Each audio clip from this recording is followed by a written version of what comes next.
Hello, everyone, and welcome to Procedure Counters, the Dungeons & Dragons campaign brought to you by When Souls Gaming.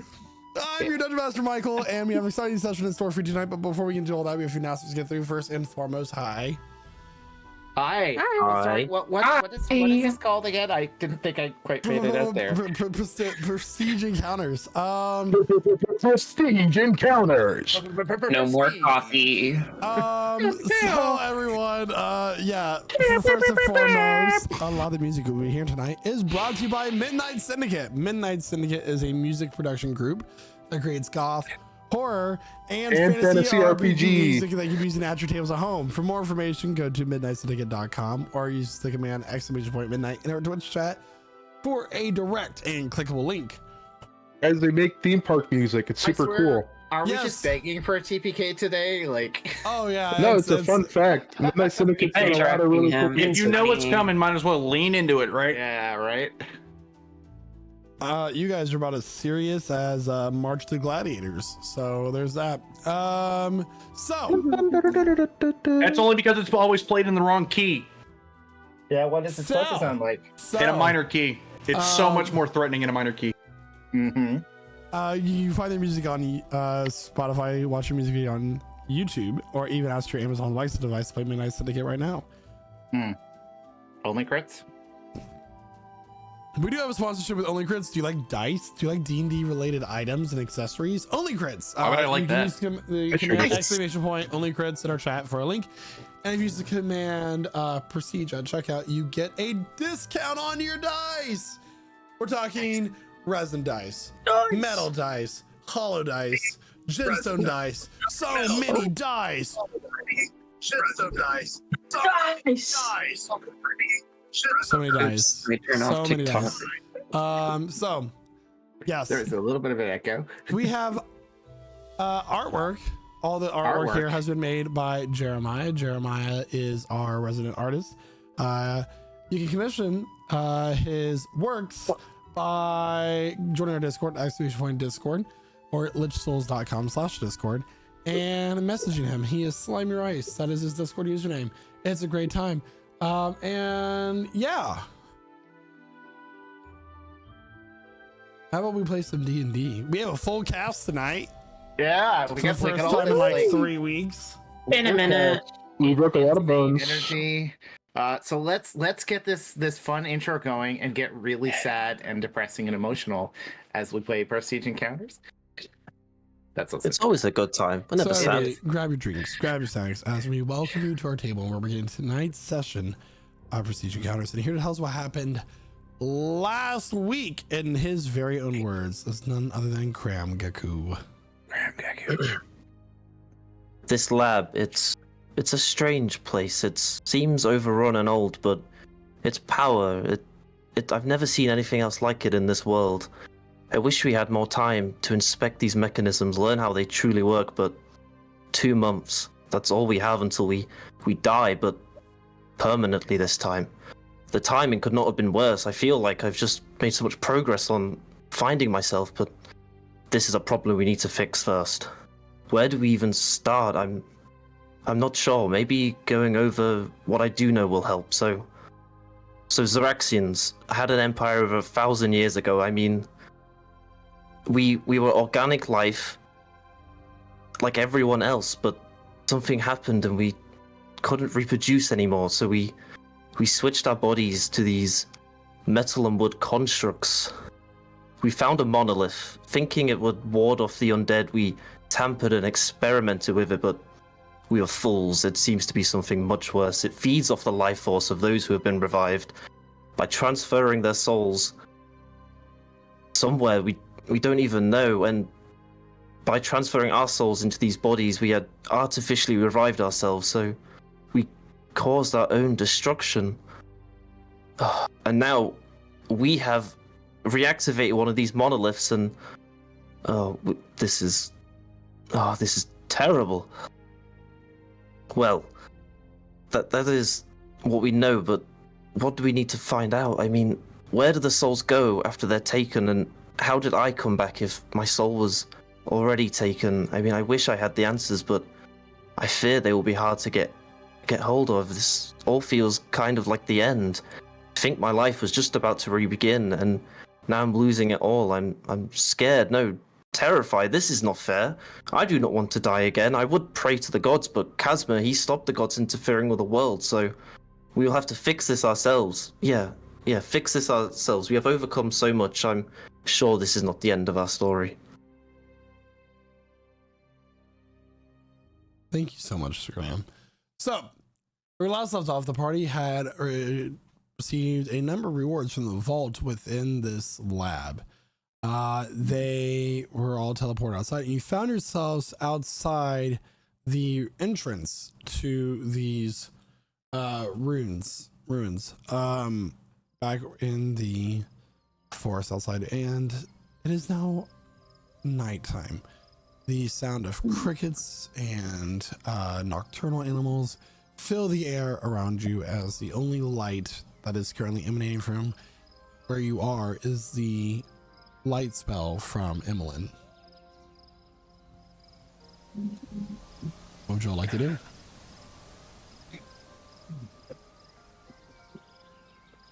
Nighttime.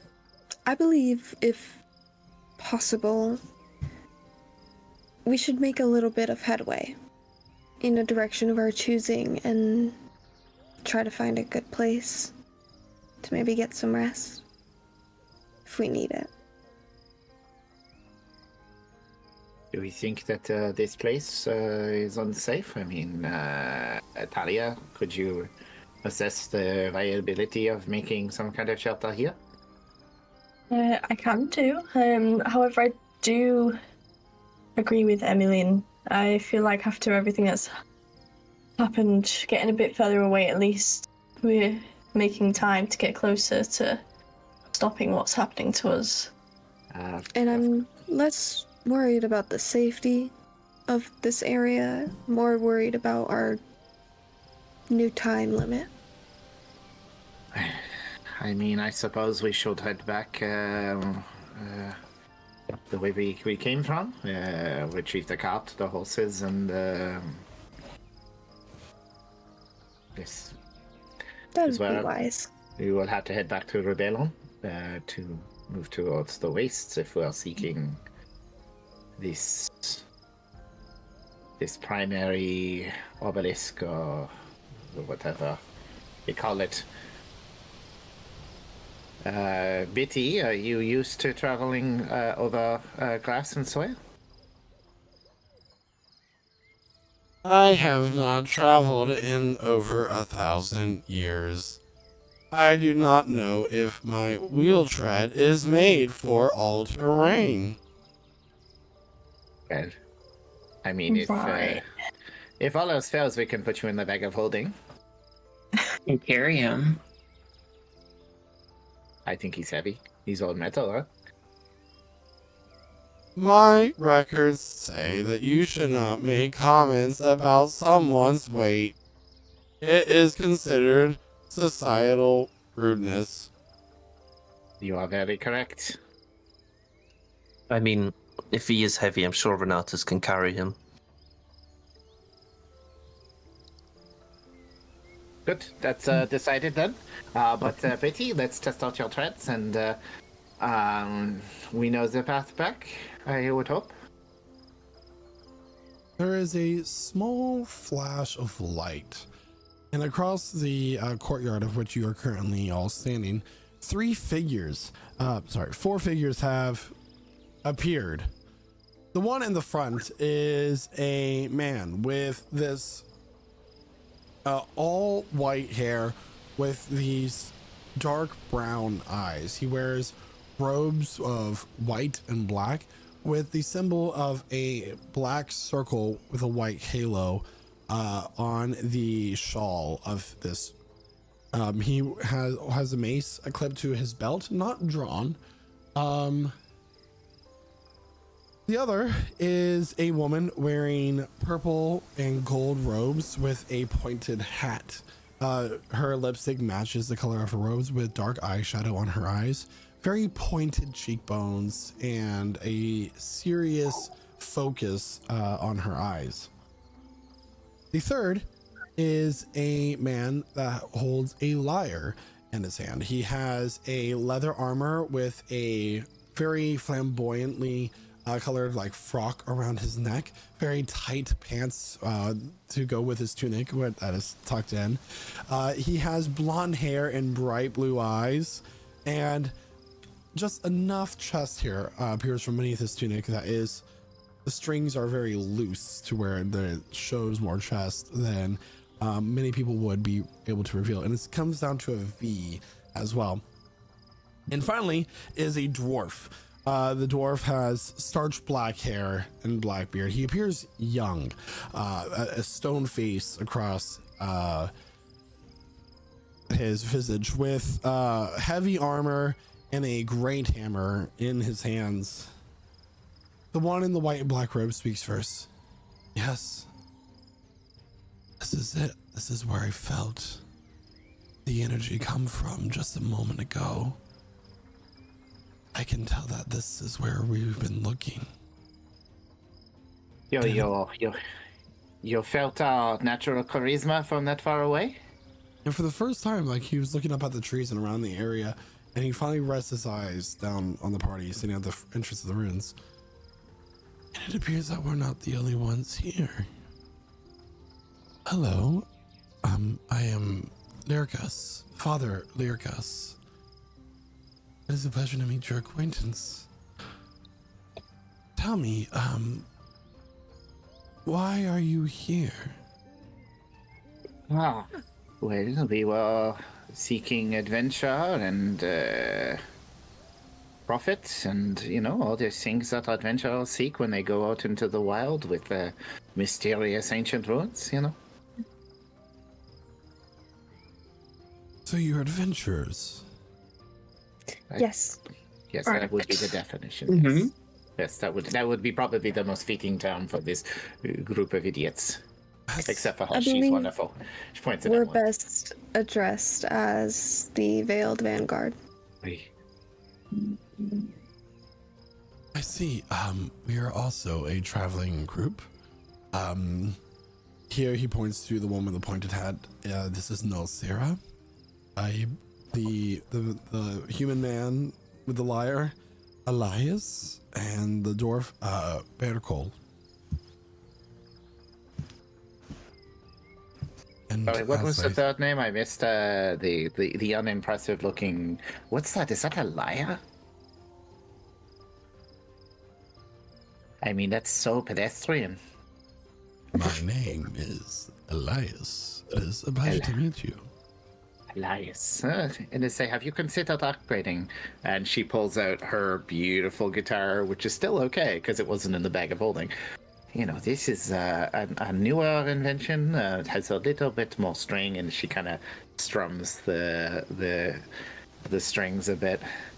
Beautiful, isn't it? I am sure a night with you would be quite an upgrade. Damn. Yeah, Anyway, he puts his He's gonna umbrella in roll front of a, him. charisma check there. I need to roll a charisma He check. does. He rolled a 25. Okay. And you want me to roll to that as well? Okay. Sure. Yeah. How'd I do? 25. Natural 20. All right. Rollies. Rollies. All right. I got an 8. Oh, I'm rolling into the chat, man. I got an 11. You're not impressed by his advance. It kind of worked a little bit, but you're like, Yeah. almost. Anyway, tell me, did you sense a strange burst of arcane energy from here a few moments ago? Surely you all did not have something to do with that. Well, Well, I mean, technically, the ancient obelisk inside of the ruins was what did it. Less so than, you know. But, you know. We were here for it. Yes. Yes, we witnessed it. I feel like you're being suspiciously quiet right now. I'm sorry, most people are quiet when the other one is giving information. It is sorry. a polite thing to do. Yeah, so there was some kind of ancient ruins inside a series of smaller obelisks, which, when activated, powered up a larger one that connected to a network of other larger magical complexes across the continent, I believe was the definition. If I may approach, I have sketches. Yes, of here's our what we academic. saw. She's this Emmeline. She's the upcoming going to be the most powerful archmage in the history of this world. And this is Valerie, our Hello. delightful beacon of light. And the So rest. gesture to the rest of the group. Keep in mind, this isn't new from Valerie. It was always Diablo and the rest. And the rest. You know, I think the best way to go about saying it is we've been through here. It's a dud. It's pretty much a dust factory. There's nothing to see back here anymore. Roll a deception check. Meanwhile, Biddy's just standing right there. All right. Biddy's kind of hiding behind your skirts. Okay. They are good skirts. I got a There's 7. a 13. I'll put my umbrella in front of him. That just seems more suspicious. You can I hold an see, umbrella well. down. Could we at least set up camp here for the night? I don't know if you're all planning on staying in the area, but we have been traveling all night and just teleported to where Nolseara here felt the arcane burst, so we'll be settling down, as they say. Teleportation, you guys must be big shots then. You could say that. We are veterans of the trade. Where from? Oh, well, we're from all over. Nolseara there, she's from Therese. Pericol is from Rubalon. I hail from Rivermore. And Elias is from the streets, yes? I come from a beautiful city lit in starlight. Lit in starlight? Are you talking about in the area? The City of Stars? Or is that just what I call it? You said Rivermore. Where's that? It sounds made up. It sounds kind of like the Do a name history that... check. It kind of sounds like the name that somebody would come up when they were trying not to mimic another city's name. 10. 10. I'm not making fun of you. Rivermore is a kingdom that is in a continent across the Krasnian Sea. It is in a continent known as Mernwin, and that's about all you know. However, there is one member of your party who would know a little bit more about that. I wonder who that would be. They're far away from home.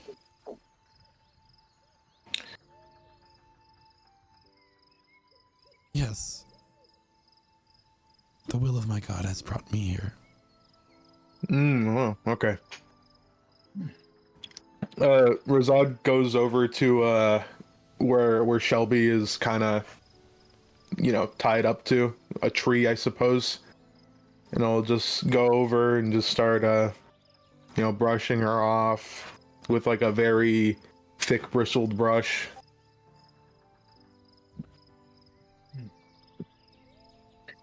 Talia, do you want to start a fire? Yeah, sure. I think we're going to be settling here for now. Yeah, and I took it by our guests arriving here. Valerie will shift her cloak of many fashions to be the same metallic sheen as Biddy to help hide him a little bit better. They all need to set down their packs and tents here and there. Quick question, by the way. In character, out of character. Out of character. Okay. Where were they all from? So Father Lyricus said he's from Rivermore. Rebellion? He did not Okay. specify where. Nolseara said that she's from Therese, which is in Drillworm.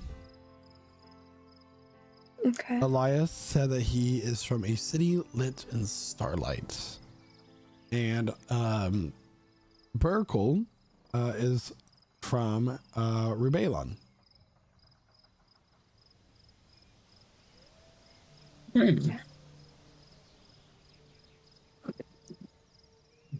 In character, Emmeline is going to take the scroll that she had acquired from the dungeon, and she's going to kind of just nestle up against a tree and open her book, her spell book.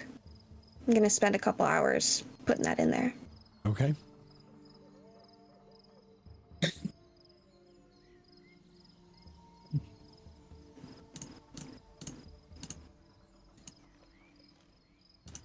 They all begin to like bring out different types of rations, that sort of thing. Nolseara kind of puts her head over her brazier, and after a few moments, about 10 minutes pass, and a small onyx colored dragon perks its head up out and begins to crawl up onto her shoulder. Oh, another small onyx colored dragon. Kevin is just like, dragon. As I'm feeding him little bits of my food. And Because it's bro's still probably hungry. bigger than like an open grimoire. Like it could fit within the boundaries of a open tome. It's a very tiny dragon. Razad's gonna walk over to Emmeline. You're one of the magic eggheads, right? You study magic and all that. Yeah, and the reading. Yeah. Yeah. Question? You got any way to find out what these spectacles are? Yeah. He holds up the red lens glasses. I will need approximately 10 minutes. I also got this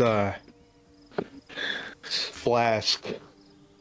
Well, I mean, I believe it does take 10 minutes per, but I'm sure she can pull it off. But I can, and Valerie will cast Detect Magic without the ritual, just to see which of them are magical and which of them aren't. Okay, so everything is magical. The flask is opaque, and its contents are not revealed. But I can tell you, they are all magical, every single one of them. Okay. I wouldn't mind identifying these before going to bed. It'd be much appreciated. Yeah. I'll return them to you in about 30 minutes time. That's it. I think how many is it? 3? No, but I'm giving myself extra time for my own notes. Okay. Perfect.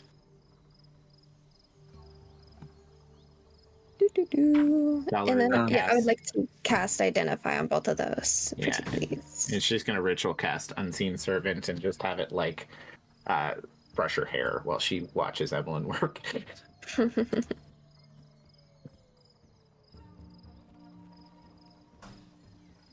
Okay, so as you cast Identify on the spectacles first, these spectacles, and as you examine them, the red lenses have these multi-layered circles very faintly in them.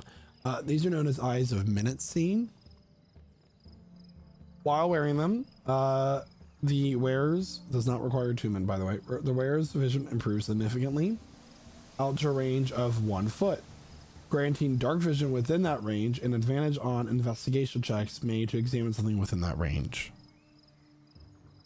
Ooh. So when you get up and close within 1 foot of something and you're looking at it, you have advantage on your investigation check. Okay. Random question. I don't know if I would know this from just identifying it, but could it help the blind? Or is it for, like, seeing people only? Because it says you can see 2 foot away, right? I mean, if I understood that. Improves vision. I would Okay. not say that it gives vision. I would Okay. not say that it gives vision. And there's, Perfect. Okay. if something is 0 and you multiply it by any number, It's it's 0. still 0. Yeah, it doesn't say it takes away the blinded condition. So, Unlucky. Okay. Okay. Sick. but I like your charitable thought process. Let's say that. We're just trying to Okay, find the additional resale benefits. Exposed. And then that flask. What are we thinking about this super cool The looking flask? itself is not magical. Okay. So it's But it is opaque. So if the contents were to be opened, you might be able to discern the contents. But go ahead and make an Arcana check for me. Yeah. Let me go ahead and No.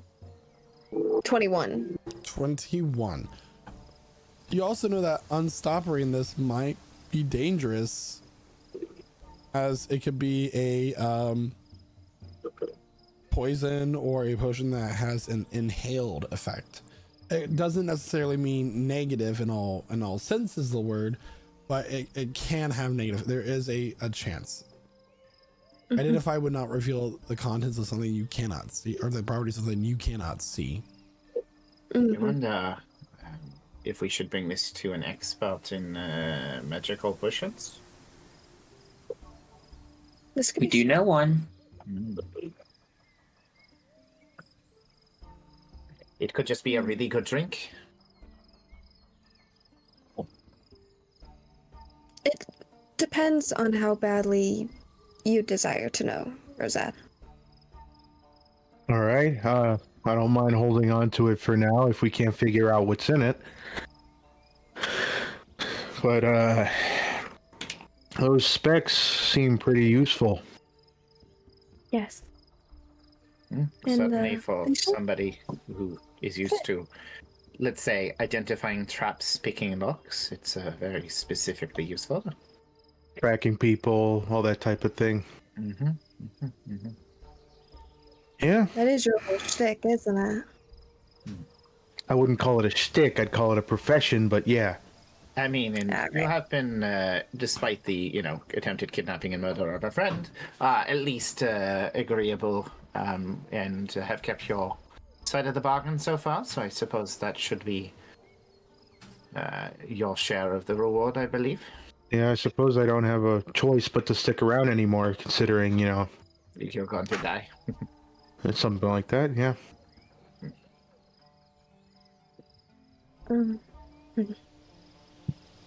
Well, with that, maybe we should just have like a little drink to have the night be a little better and get to know our friends. Naoki kind of like spins around and then places his umbrella down and invokes the hearth of moonlight and shadow, and like these petals kind of like flourish about, showering the area. Ooh, very pretty. Wow. And he sits down to drink.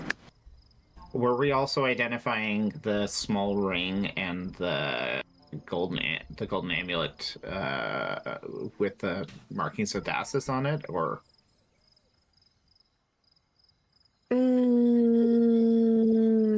I only used identify once. Is that right? You ritual cast it, so you have to redo it.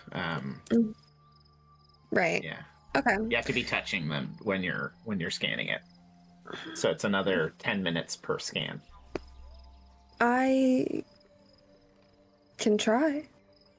Are they magical? Were they magical when we looked at them, DM?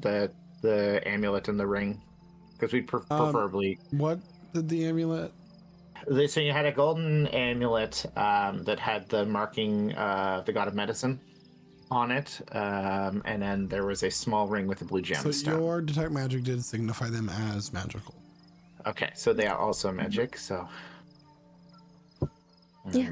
So which one would you like to discern?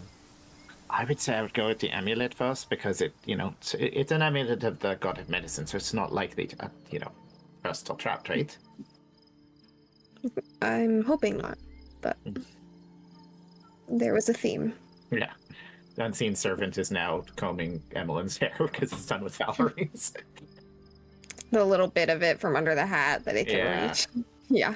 Yeah. It's dedicated. So So another the 10 necklace minutes, as you begin to focus in on the necklace, Father Lyricus will stand up and go over to where the other party members are sitting next to the fire with Naoki. He'll look at Cram. You are an interesting person. I have not seen someone like you up and about. May I ask what you are? I mean, a person, just like you and everyone else. Other than that, I mean, that the only thing that's different is I'm made of sticks and stones. Well, sticks and metal, I guess. Are you alive? Oh, yeah. I mean, I think, I do, I act upon those thoughts. Therefore, I am. Interesting. He thinks, therefore he is. I mean, technically, you do have a soul that is, Yes. So. You have a soul. Is it yours? Or is it placed there by another? I mean, technically, based on the explanation, the soul within your body would be the one that you placed into this body. Was that not? From what I learned of what the doctor said, yes, we were people, and then we had a great tragedy. We lost our ability to reproduce, so we gave up those bodies for these. I guess a mortal life, but not so immortal anymore. I see. Sorry, for all the questions. I'm simply a person who enjoys learning information. That's fine. I only just recently learned a lot anyway, so nice to get some things straight. At this point, Emmeline, you'll learn that the amulet you hold is known as an amulet of health. This item does require attunement, and it makes someone's constitution score 19 while they wear the amulet. What? Wow. Holy. Ah, wow. Okay. Oh, wow. Give that to somebody fragile. Yeah. Who's got the suckiest hit points? It's the wizard. Yeah, I know. Shocker! That seems very useful, does it not? It's tempting. Well, Yes. keeping in mind with what we learned, we need to keep you from, because Lying? if we run out of time, you'll be the only one left to tell our story. I'll never die. Don't worry. Maybe Emily Crown would never be a good dies. candidate. What about the ring? Another 10 minutes. That mage hand's gonna come out, spark up for her. Yeah. She continues.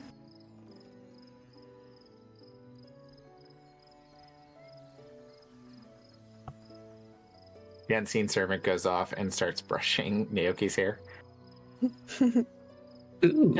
I did not. It's just doing whatever. I told it to brush my hair, and it stopped, and now it's just doing. Ugh. Everyone's hair's going to be brushed by the end of this. Yeah.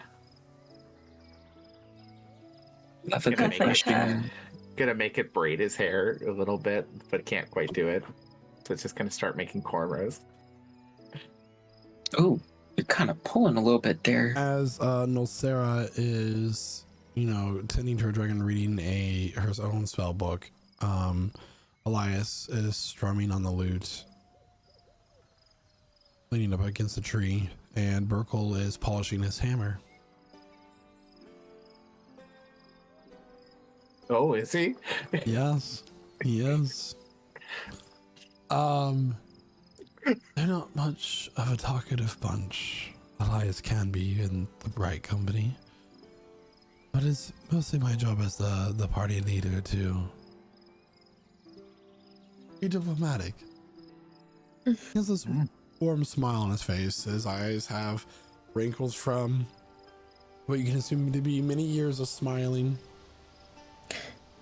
Do I recognize him? Or does he recognize me at all? Make a history check. Okay. Do.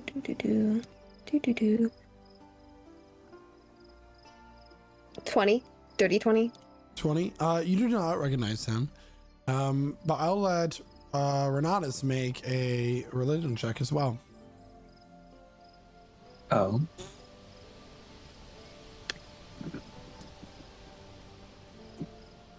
That's a 5. That was a great roll. My strongest stat. Where are all of you from? I already said I'm from Ineria. So this is every step I take is the furthest step I've ever been from home. Oh, that sounds really sad.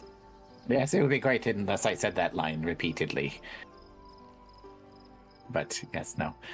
This is the furthest I've ever been from home. Yeah. This is the furthest I've ever been from home. If anyone has never seen that video, it's like the entire Lord of the Rings with Sam just constantly saying, "This is the furthest I've ever been from home."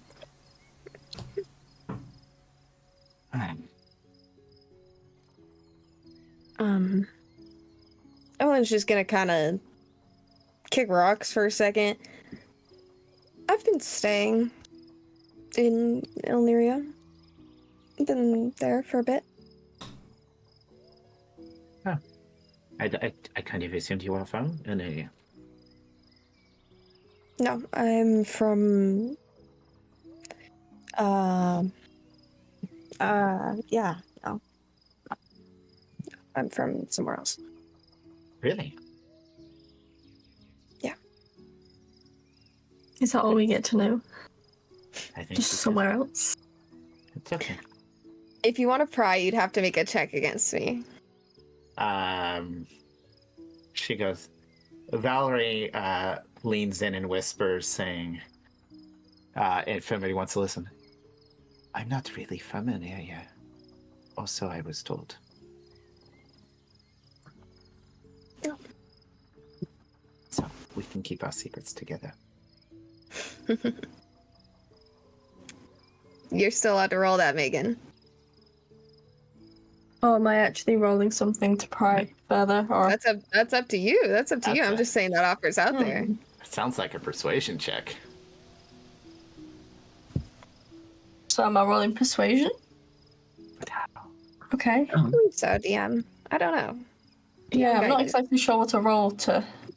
There's not really a Right. check to like pull information from somebody, but if you're trying to persuade her to give up some details, I guess you can roll persuasion against a general charisma saving throw from you.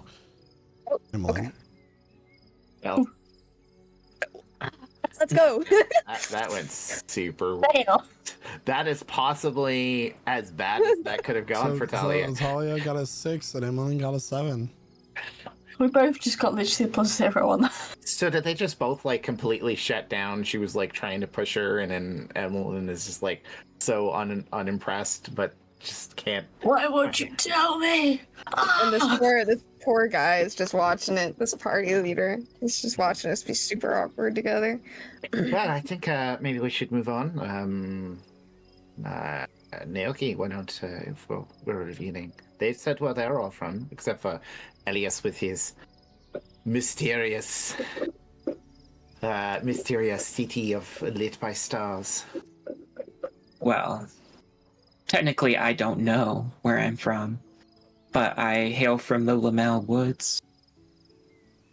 Ain't every city lit by stars at night? I think it's more specific. Not a city like mine. No. No, it's just full of a bunch of famous people. They called it Hollywood. I'm sorry. Is Diablo from there? Their queen is named Gaga. Vaga. Yes. Aga. So, tell me, what did you find out about the monolith? How much do you know already? Or are you, let's say, going in blind? We don't know anything other than what it's called.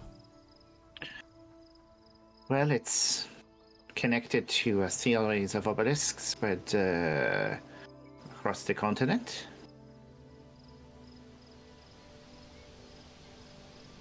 She kind of looks at him and trying to get a feeling if he's prying for something specific, like he kind of knows what he's looking for.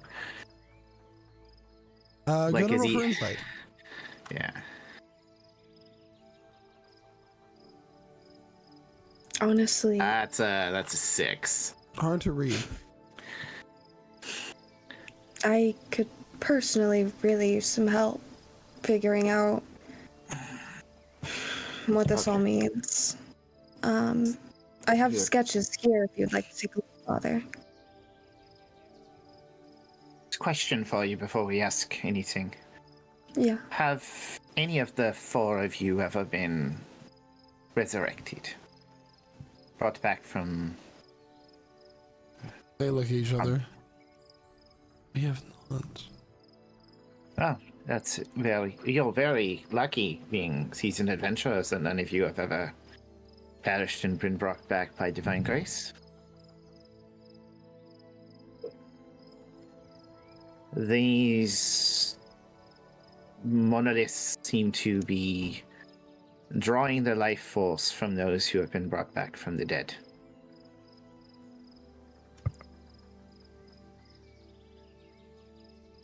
I And we came most to this party.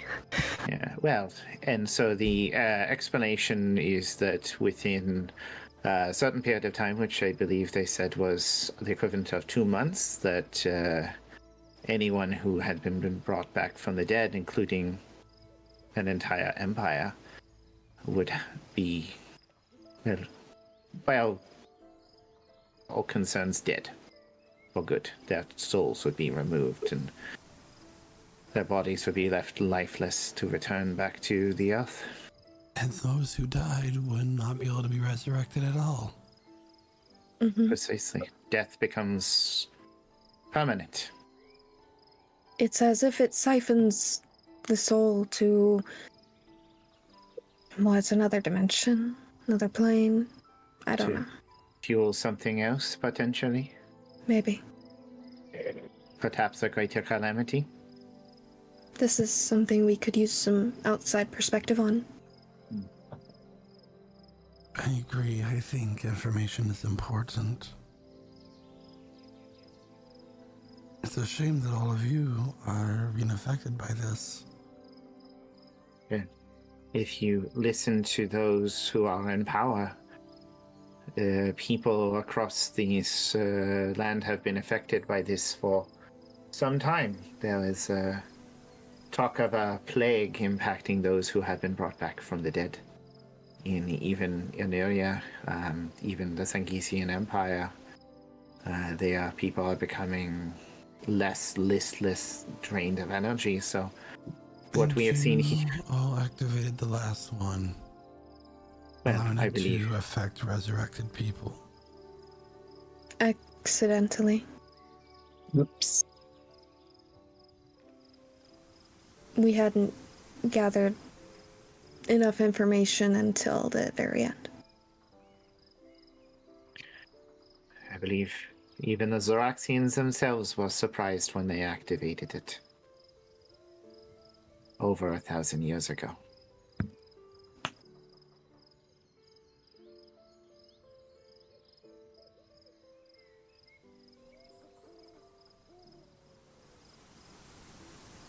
Well, thank you for the information. I appreciate it.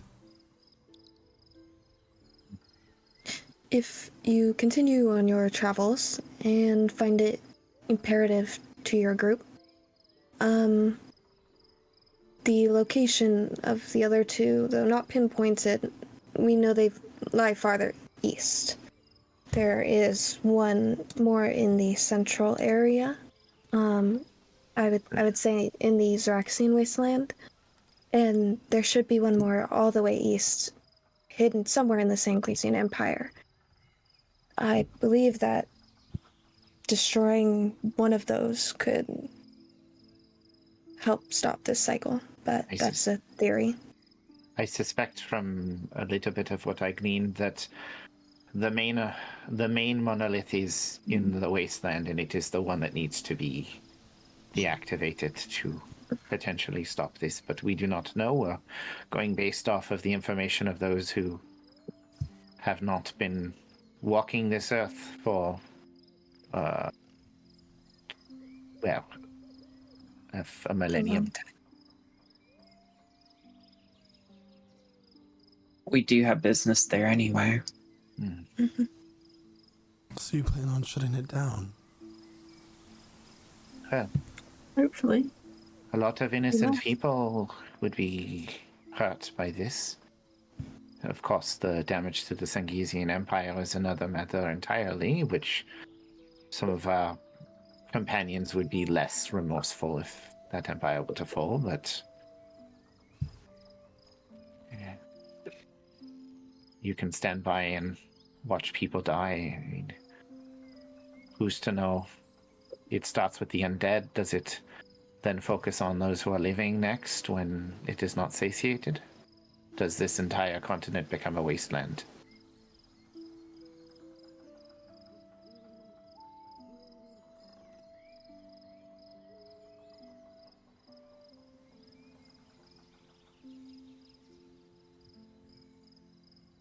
Hey, Emmeline, do you have any cigarettes?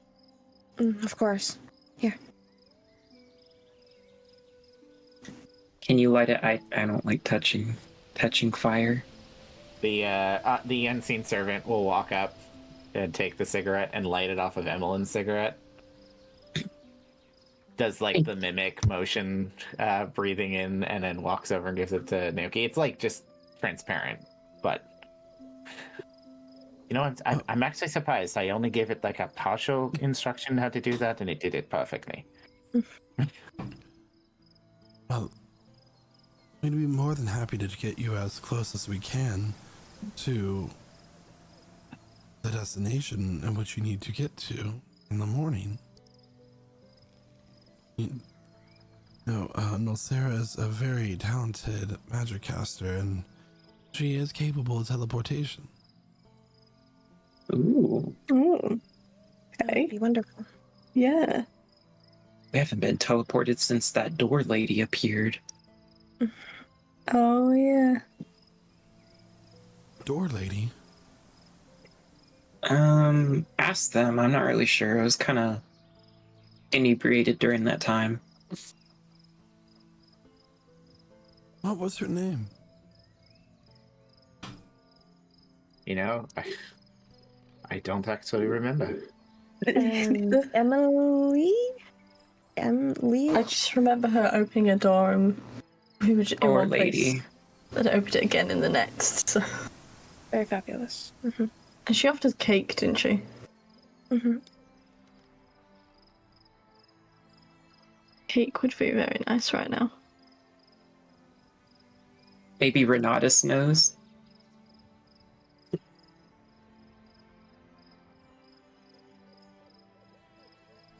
Oh no.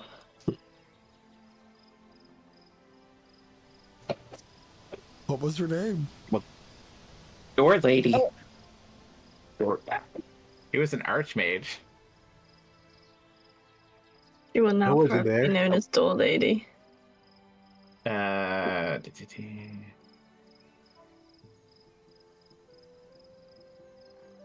actually don't recall. It was an archmage somewhere.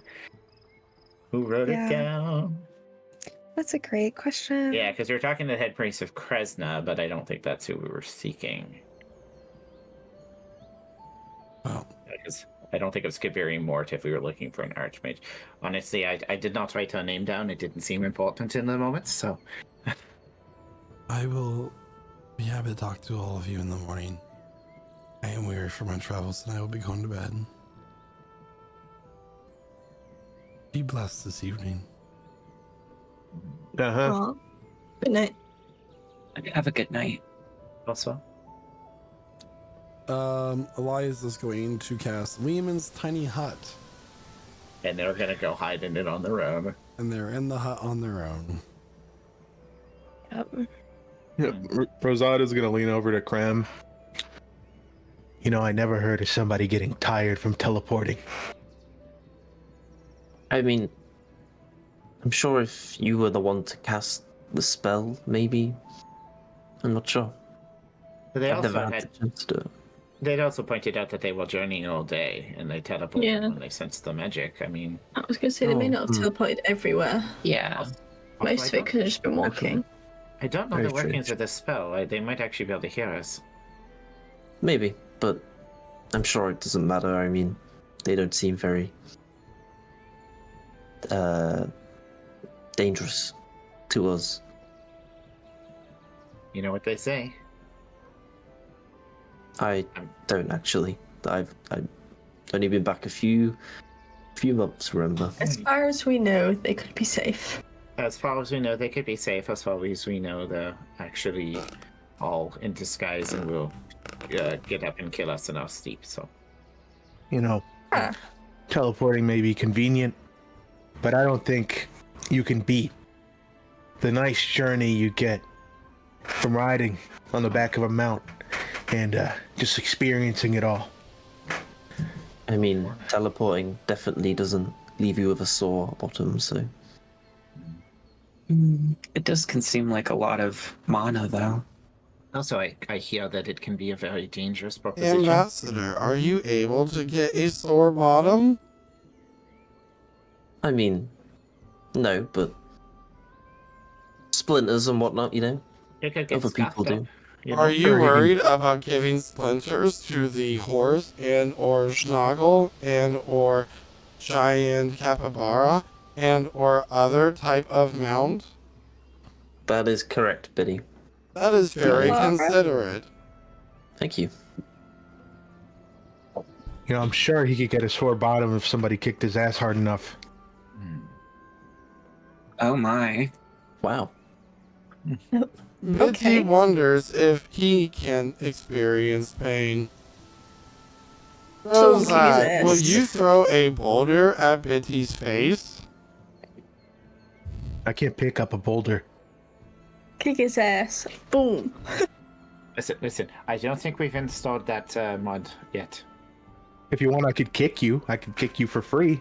Please don't kick our friend. Bitty must shut down. How's that ritual cast Falls going? over. This ring is known as a. I had it pulled up. Where is that? A ring of jumping. Oh no! What have you done? While wearing this ring, you can cast jump from it, but can target only yourself, and it requires attunement. Jump! Oh my god! This is a silly yes. ring. Oh, So, somebody who is not very nimble should take this ring. Is Or this one somebody can who's jump very really nimble. high? somebody who is very nimble, who can do crazy things in combat. Potentially, somebody, you know, maybe Alia or Renatus. What, it just What? means I could jump really high? No, to say No? you can jump extraordinarily far. It's Ah. yeah, This will solve our problem with chasms that we seem to keep coming up against. yes, because we can't always rely on Renatus to fix them all by teleporting himself halfway with his weird shadow version of himself. I'm sure Naoki could turn into a spider again.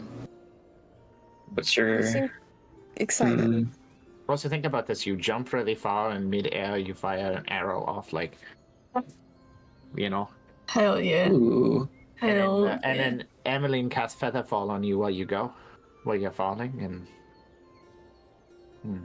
That'd be fun. Yeah. so it's an option. I mean, I'd be happy to take it too, but it would go to waste. I like the idea. Unless anyone else specifically wants it. I will let the two of you decide it between yourselves. You seem the most interested. Boing. She says boing. You just have to put it on and focus on it for 1 hour so that you can connect to it. And then put it on your character sheet and hit a tune. What's the name of it again? Like the A ring of jumping. Ring of Jumping. Very nice. Boingy ring. Boing. I can just say these are some very specifically good things now. Have we decided who's going to take the amulets to make themselves super hard to kill? I think it should go to Emlyn. She's a little on the fragile side. I could take it, but I also have measures in place already to prevent death. It could go to someone who is more front-facing. True. Somebody who really needs it. What about the big one with the sword? Oh, The quiet one, Renatus. Yes. Mr. Silent but Deadly. Silent but Deadly. God damn it. Yeah. As soon as I heard I'm like, I know where this is He going. stopped himself. He already seems like he could take a beating. I'm sure he'd be beneficial for him to take a better beating. I was going to say, it must be interesting having a second version of yourself, but If it would prove beneficial to our journey, then I'll gladly take it. yes, it could turn you into what we call it, a tank. It does make your Constitution 19. A tank of what? Is pretty high than it, Yeah. I mean, adds 2 to my constitution. Only that's- 2. Dose. Yeah, I already have I got a 16 on my constitution right now. That's +3. Yeah. 16 plus. So it gives you a plus. Yeah, okay. If you bumps it up to 5, then I would make it or if it bumps it up to 19, that's a 5. Up to you. I mean, yeah, he'll take it. I mean, I feel like Crime could use it because he keeps going down, but That too. Yeah. He has me to keep him up. I mean, He does. granted. Yeah, actually, nah. Yeah, he can have. I have means of like tanking myself anyway. So okay. Crime, you're too important. You need to live. I plus, Well, I have the appreciate the highest HP? sentiment. Okay. I don't remember. We set on a course of action and then completely changed course once we decided. I love it. See, me, if I'm in a situation where somebody's in my face, my first course of action is to get out of there. Never put me in a situation. Okay. I think we settled. So it goes to Crime, so that he can not die. I'm fine with that. Okay. I mean, I would take it too, but I'm not going to push. I already have these bracelets, so we sure. I don't want to be greedy. Yeah. Bracers. Oh yeah. We can just wait until the morning. Just Good put thing them on. about it. Put them on for now, Crime. Attune Okay. to it, and if we change our mind, you can give it to someone else. Sounds good. This is how we make somebody decide to do something, so we don't just bait it while we're all passing out. Speaking of passing out, should we Sleep? rest for the night and take watches? Yes. Are they taking I- watches? I need sleep. They don't need to take watches. Unless somebody were to, know a way to remove that little bubble of theirs, but... I mean, I could attempt to, but I'm just saying we have no cause to do so, so... yes, I don't think it would be worth. I'll take last. I'll wake up early. I'll go with you. And of course, I always take the last 2. I mean, I'll go first if no one else is offering. I can, In a second. I can do, first first watch. Have I you got done it. a watch? Second All for right, me. so we have Cram and Rosad for watch 1. Yes. I was like the most backward watches we've ever done. Who's doing watch Third, 2? second, first. me and Talia.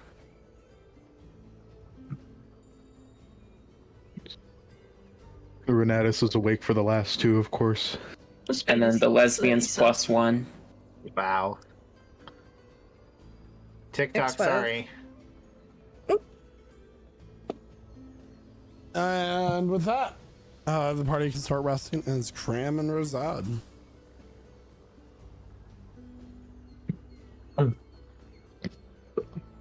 You seem stuck with us now.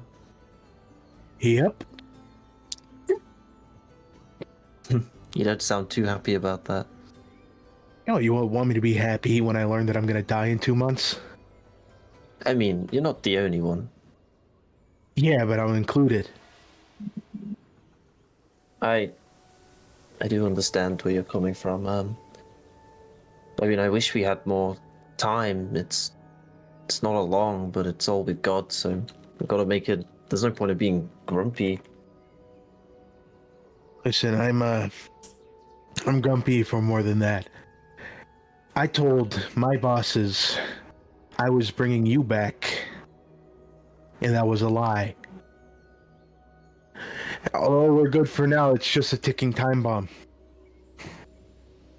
I mean, if they do send someone after you, you do now have us to help protect. Oh, I suppose, but I don't know. These are not the type of people you want to mess with. I mean, we just fought a rock golem and another kind of construct that could change its limbs into different shapes. I mean, I'm sure these people will be not out of our repertoire.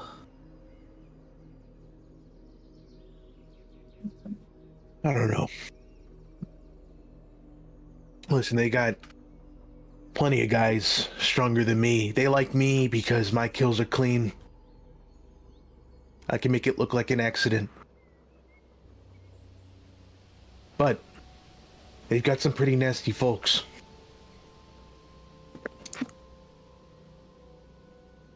I wouldn't brush it off.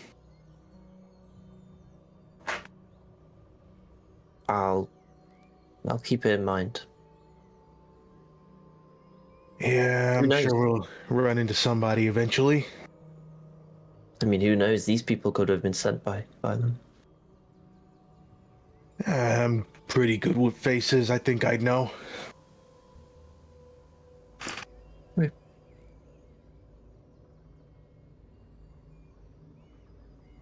How are you handling the info? I mean, I'm just trying to process it at the time. I don't get how we could have been so foolish, my people, I guess. Well, but if I think about it this way, I'm a new person now. That wasn't me, so I can only live in this moment and try not to dwell on the past. I suppose so.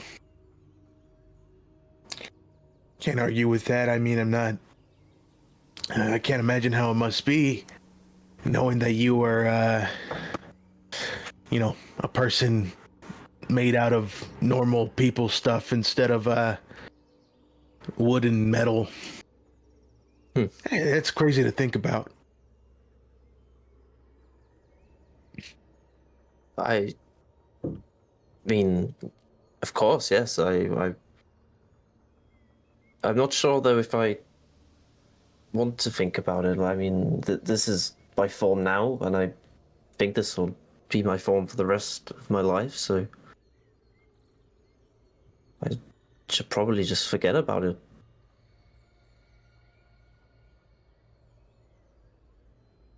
I guess do whatever makes you feel the most comfortable.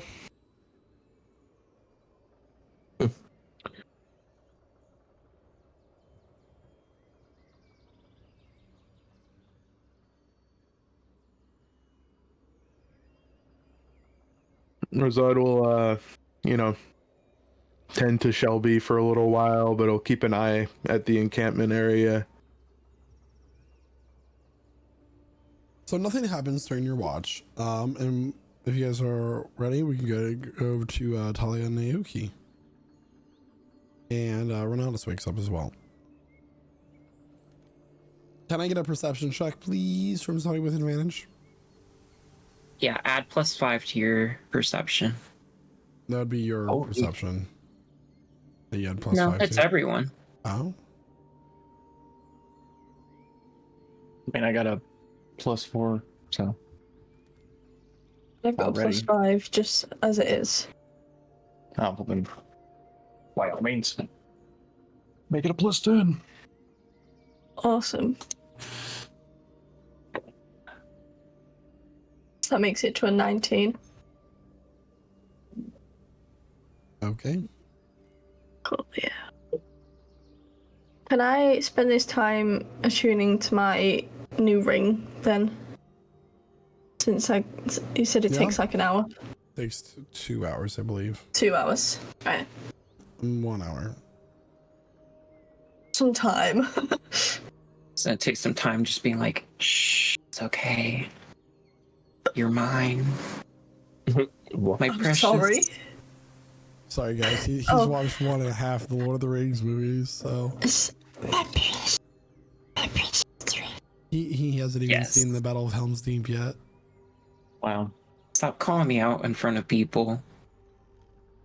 They are classic movies. You'll enjoy them. Have you watched them just normal or have you watched the extended version? There's. Anyway, okay. My Anything ring. y'all would like to talk about, or we can move on? What do you think of Razad? Are you asking me? Yeah. The statue isn't gonna talk. Well, you never know. I'm attuning to my ring, man. Shade. I guess we're friends now. They're cool. I think they're pretty trustworthy. Seems like they laid down their life for us. Maybe. Okay. I guess so. I only made friends with them like a few hours ago, so I mean, so did we. Everyone did, and it seems like he's kind of like attuning well to the group. It doesn't seem like he's kind of bumping hairs with anyone in particular. Surprisingly, not you. not anymore. Bumping hairs.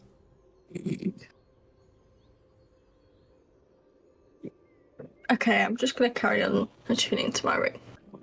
Maggie's just gonna sip on his drink. Soon enough, it's time to wake up Valerie and Emmeline. Can I get a perception check Who from is- one of you, please? Yeah, who wakes up Emmeline, by the way? Yeah, who wakes up both of them? I guess this matters. Wake up, bro.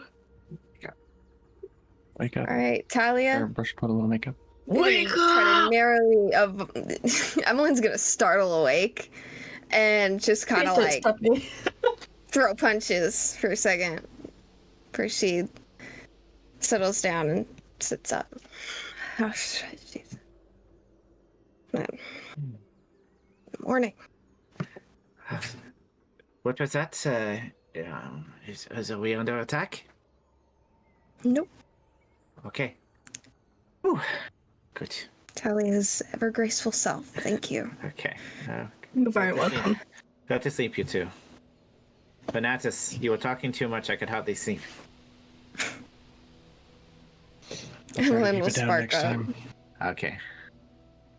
Would you like any? Sorry, what was the question? My brain got blasted by a notification. The cigarette? I don't Of course. see Well, smoke do they have a flavor? often. What? So, do they have any flavor? Like, No. No? Okay. No. I had. Do they come flavored? Yes. One of my bardic mentors, she smoked some kind of elven herb. It was a little bit more fragrant. But That would be nice right now. I didn't yes. sleep well at all. Yes. Well, we could magically make it smell the same. I don't know what it smells like. Well, I can do it, but I'd prefer not to use any magical, energies right now. But I'll take one of your cigarettes. Yes. Here.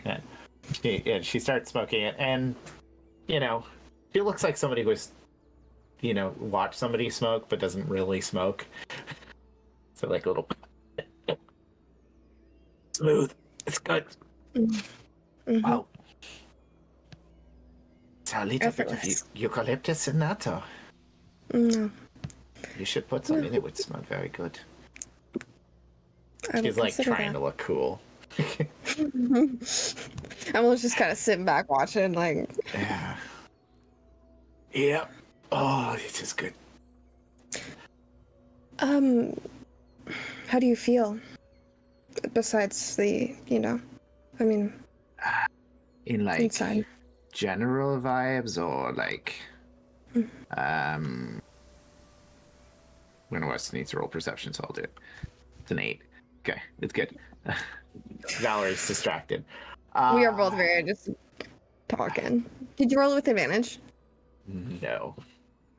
Okay. So 16. I'm a little distracted, sorry. How come? Is everything alright? I don't really know. I'm not used to being distracted. I'm usually on focus, on mission, on task, If I need to, pick a lock, you pick a lock. If I need to feed someone some special tea, because that's what I'm told to do, that's what I do. Yeah. Yeah. Well, I mean this in the best way. I don't. It's not that you're off your game. It's not that. It just seems you've been a little distracted lately, and if there's something bothering you, you can always share it. I mean, I know that we haven't really spoken about the incident, with your resurrection, but It's very strange. Yeah. I'm not used to trusting people. I was always told that everyone you deal with is either going to stab you in the back or a mark that you can use.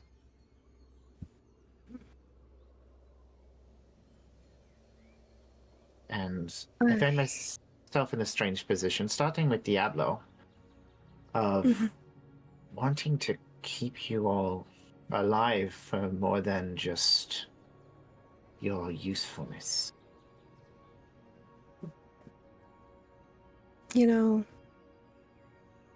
It's normal. Back home, we did a lot of work to try and help people.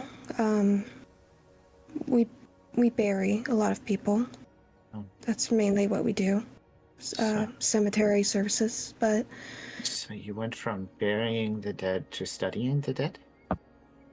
Yeah. But we also tried... My sister, she tries to make these machines that extend people's lives and helps them, breathe, and the crazy thing's this big device that you can put someone in, and supposedly it breathes for them. It's fascinating. I've never had talent like that, but I think that care and compassion is normal. May not be for you, Yeah. but might be worth embracing. I mean, I've always been good at exploiting people's desire to be cared for. Yeah. Or, using a kind word to make their heart flutter, or... I'm not good at that with you. I don't know why. I thought you were mighty good at it. I just... I think you're too... You're just too you. You're too genuine. Even when you're hiding things. That's what happens when you grow up around corpses. They don't really judge you much. Yeah, except for when they wake up on your examination table. Yes. That was a first. I'm very happy that happened. Hopefully it lasts, though, huh? Yeah, we'll get this solved. We'll get it fixed. You'll be alright. I mean, if it is what's going to happen, it's what's going to happen. Just a question for you. Why do you not want to say where you're from?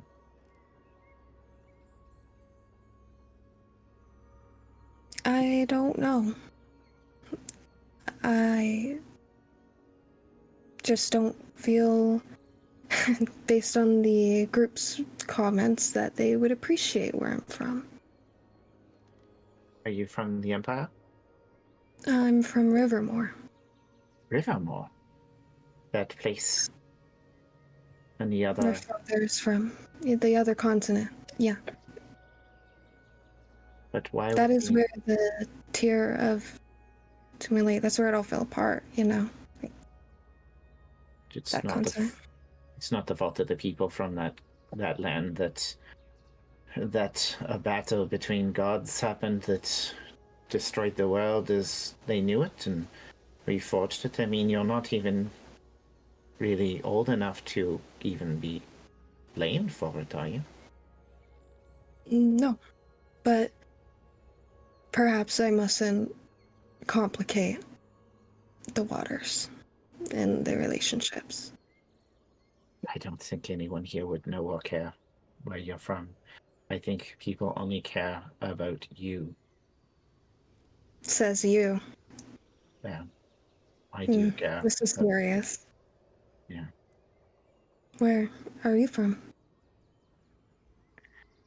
Well, I was raised in an area. Yeah. Kind of Born leads there? in. No.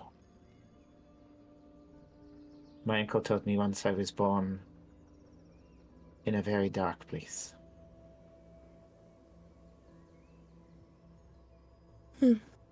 Is, forgive my ignorance, is that normal for your race, your species? I know very little of my race. My people are things that go bump in the night. They're rumors and myths. Not to be seen, not to be known. No. It is very Makes sense. dangerous. Yes, and we have people sleeping right next to us who could very well slash my throat and leave me to rot on the ground. And But they wouldn't. Well, they have reason not to trust me, because I am what they think I am.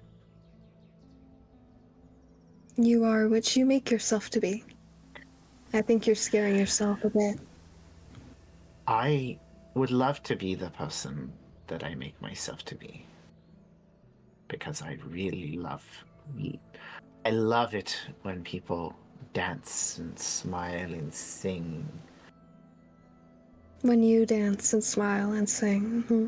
Well, but I can make them smile and sing, and I was always taught that the music was a distraction, but music is life. It is pure energy. It's raw inspiration. It's the very essence of life. I draw my actual power from the raw essence of this music. I can inspire with a word and make people do things that they could not imagine are possible. And I can get better at it with time, but that's who I play. At what point does the act become reality is my true question. When you stop reading the script, I think. And I think you stopped reading your script a long time ago. But that's my opinion. Well, sometimes I'm the maestro, and sometimes I'm just a performer in the orchestra. And when the conductor tells you what to do in the orchestra, you do it, or you find yourself cold in the alley while the orchestra plays without you. Well, would you be interested in playing for me this morning? I suppose I could do that, but I'll have to do something a little bit quieter than the guitar. Pulls out a little silver flute. I can play multiple instruments, but I'll play something soft and hopefully inspiring, but gentle to let them continue to rest. As the sounds of the flute begin to fill the surrounding forest, it is time for everyone to wake up. You want me to roll for that to see if it's beautiful or horrible? No, it's beautiful. I'll just be a good moment. It is a plus 11, so. and the party of the 4 other adventurers, the bubble drops, and they all begin to emerge.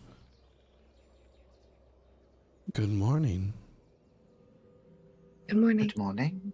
Hello. Hi.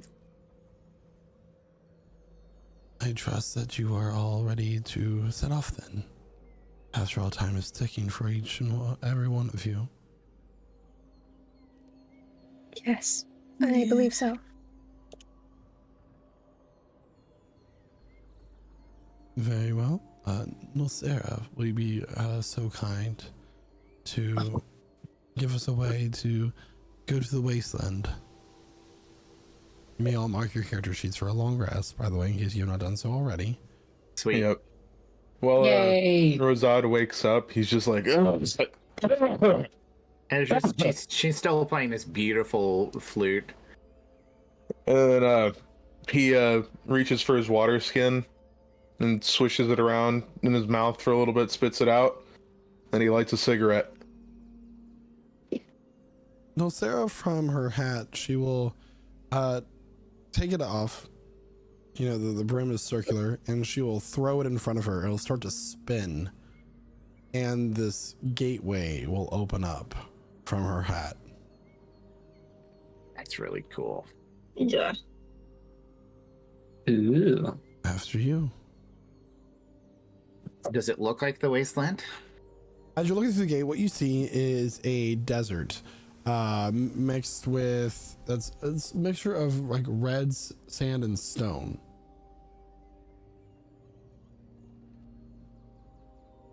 That is precisely what I imagined. Is it hot? Looks like the wasteland, all right. He'll hop onto Shelby and start riding her towards the opening. Are you coming with us, or are you going somewhere else? What, me? No, she talks to the other group. Father Lucas, we are going to examine these ruins a little bit longer. See if there's anything that we can find out about the monolith. Are you heading back to... I don't know how to pronounce the name of the town we went through. Almerman? Allerman? Allen Wrench. We can possibly stop by there. Well, I was... she quickly pulls out a little piece of paper. There is a priest at temple wherever we left Diablo, saying, "This is if you could pass this to the priest of the temple of I forget which one it was. One of our friends has been laid to rest there, and these are just quick instructions for what to do." He nods. Like a half nod, half bow. Well, let's hopefully see you again. Do you all proceed through the gate? Yep. Yeah. Yep. You walk through the hat. Heavy snow on my shoulder. So it's like, Umbrella it's like a doorway drawn. almost is what you're looking through. And Father Lyricus will stand on the other side as you are all standing on this red sanded and stone wasteland. May Mordecai bless all of you throughout your journey. And for what it's worth, I am sorry. And the gate will close.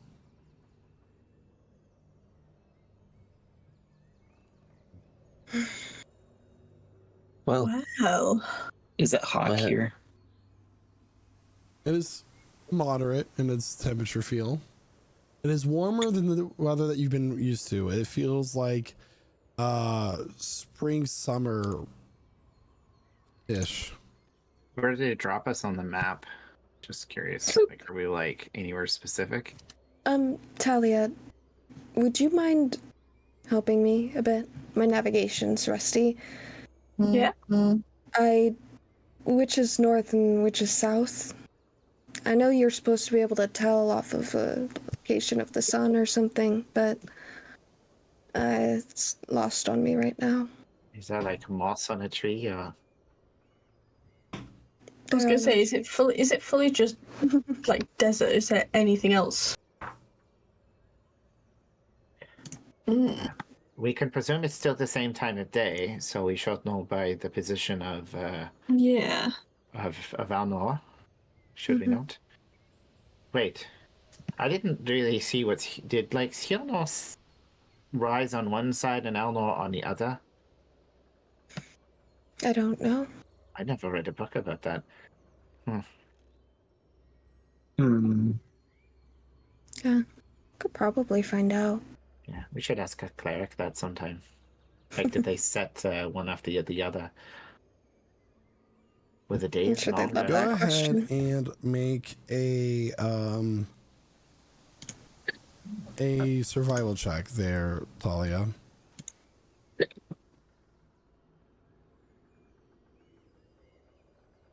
Oof.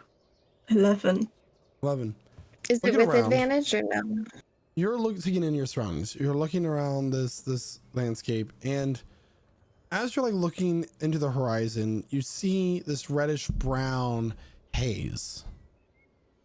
And then you start to look up and see that the haze kind of follows up into a dome. And as you're looking up, there is no sun. In fact, in the distance, what you can make out are these mountains, larger than any mountain that you've ever seen. And then you start to realize you're not in the prime material plane anymore. Those bastards! And that is where we're going to take our mid-session break. oh, Oh, we're shit. so silly. I blew We're my so insight silly, check. man. Oh my god. Oh, we're so silly. We're gonna So- die. So Guys. everybody, that is where we're going to take our mid-session break here, and we're going to take this chance to rejuvenate ourselves, maybe get some snacks so we're down, some Hate more this to game. drink, as the party is not in the prime material plane. Oh, God. If you're just now joining us, You know what is in the prime material plane? Our stream right now that you're listening to. We are definitely in the prime material plane. You're listening to us live, but you might have missed what happened before this. And if you do want to find that lovely bit of information, you can find us wherever you find your podcasts. We also do this live if you're watching it live. It starts at 8 p.m. Eastern time on Twitch under the beautiful Lich Souls streaming, and we also re-upload our past videos on the YouTubes every Monday, which is done by our lovely Renatus, the master of videos. So you can get caught up. We have campaign 3 up there, the delightful campaign 2, and more of campaign 1 slowly appearing on the YouTubes. It's exciting. Yes, because Twitch is making us no longer be able to save our videos. So Yeah, campaign 2 is where it gets good. Thank you, Twitch. yeah, watch campaign 2. Skip over campaign 1. We were learning a lot of things in campaign 1. So everybody, and it's not continuous to the story at all. So campaign 2 sets up all this world, all this beautiful homebrew setting that the Dungeon Master, who you're looking at on the screen right now, created, and all the gods and special things. And you will hear the word silvery barbs a lot. We'll be back here. Get ready for campaign 4 after these messages from us. See you soon. Hello, everybody, and welcome back. Welcome back, everybody. Hi. Hello. Everyone. So, where we last left off, you found yourself in a massive underground world with that is large enough to fit these mountains, bigger than any mountains you've ever seen. There is no sun, yet there's just light illuminating the area around you. It appears that you're within this desert that is a mixture of this red sand and stone. What would you like to do? I don't think this is where we need to be. I mean, is it possible that they sent us to like a kingdom underneath the wasteland, and this is what we're supposed to be? I don't think a teleportation spell would mess up like that. So, is it not suspicious to any of you that he said sorry after we walked through? Oh, it absolutely I was. thought that was in regards to our conditions. I thought that too. I thought it was to do with the fact that we were gonna die in like 2 months. Why would a fellow academic do this? And let's just gonna start kicking the sand. He wasn't an academic. He was a man of the cloth. I was going to cast Sending. An ass of the cloth, more like. Yeah, that's true. You tell it to him, Naoki. This is ridiculous. That dome. Can I look at that dome that you mentioned earlier with the mist floating into it? Yeah, so the dome is basically a rock wall, and it's so far away that it basically looks like it's a haze. But in reality, you're in a massive underground cavern. That's what that is. So basically, instead of sky, it's red. Okay. But all like around rock. you, like far off. At least as far as you can see. Are you guys hot? It's a little warmer than usual. A bit warm. Yeah. So, Especially with a new cloak. I am casting Sending once. Okay. What are the chances of sending failing if it's not on the prime material plane? 5%. 5%? Okay, I need you to roll a D100. On a 5 or below, you are failing. 15. 15. Oh my God. You are able to cast sending. All right, to Father Lyricus. You know him. Lyricus, yeah. Where did you send us? This is not where we're supposed to be. Explain, or you will regret your decision. This is Valerie.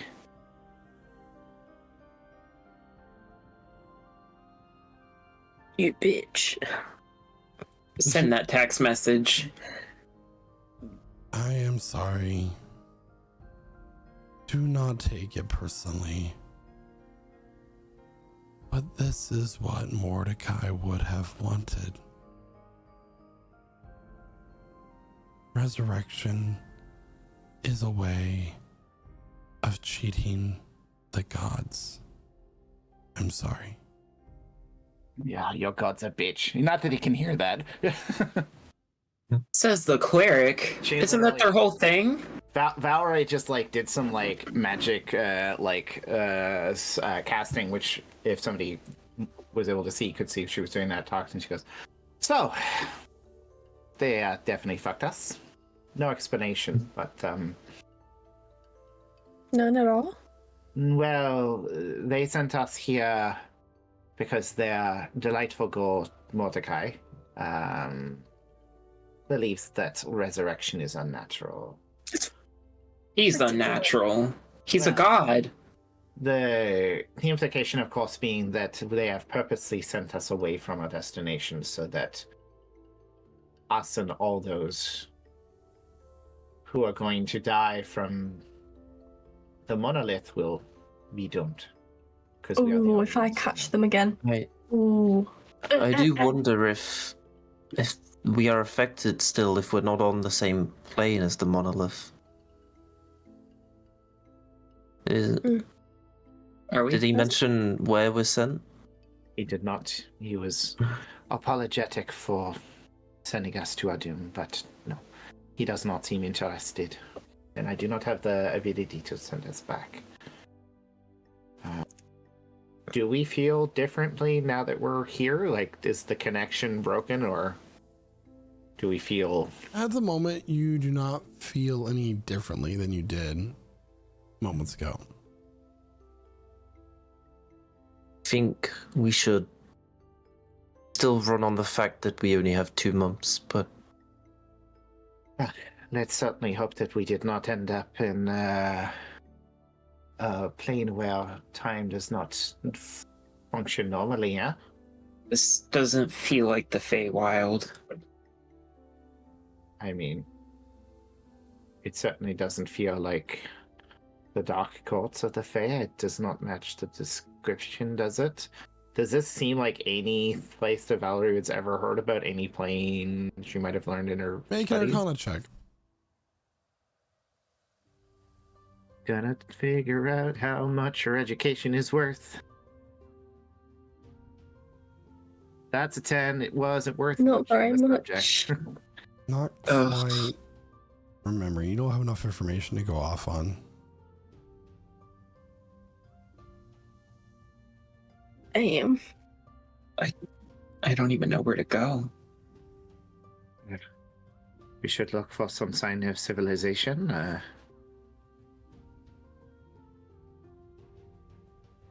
Or something.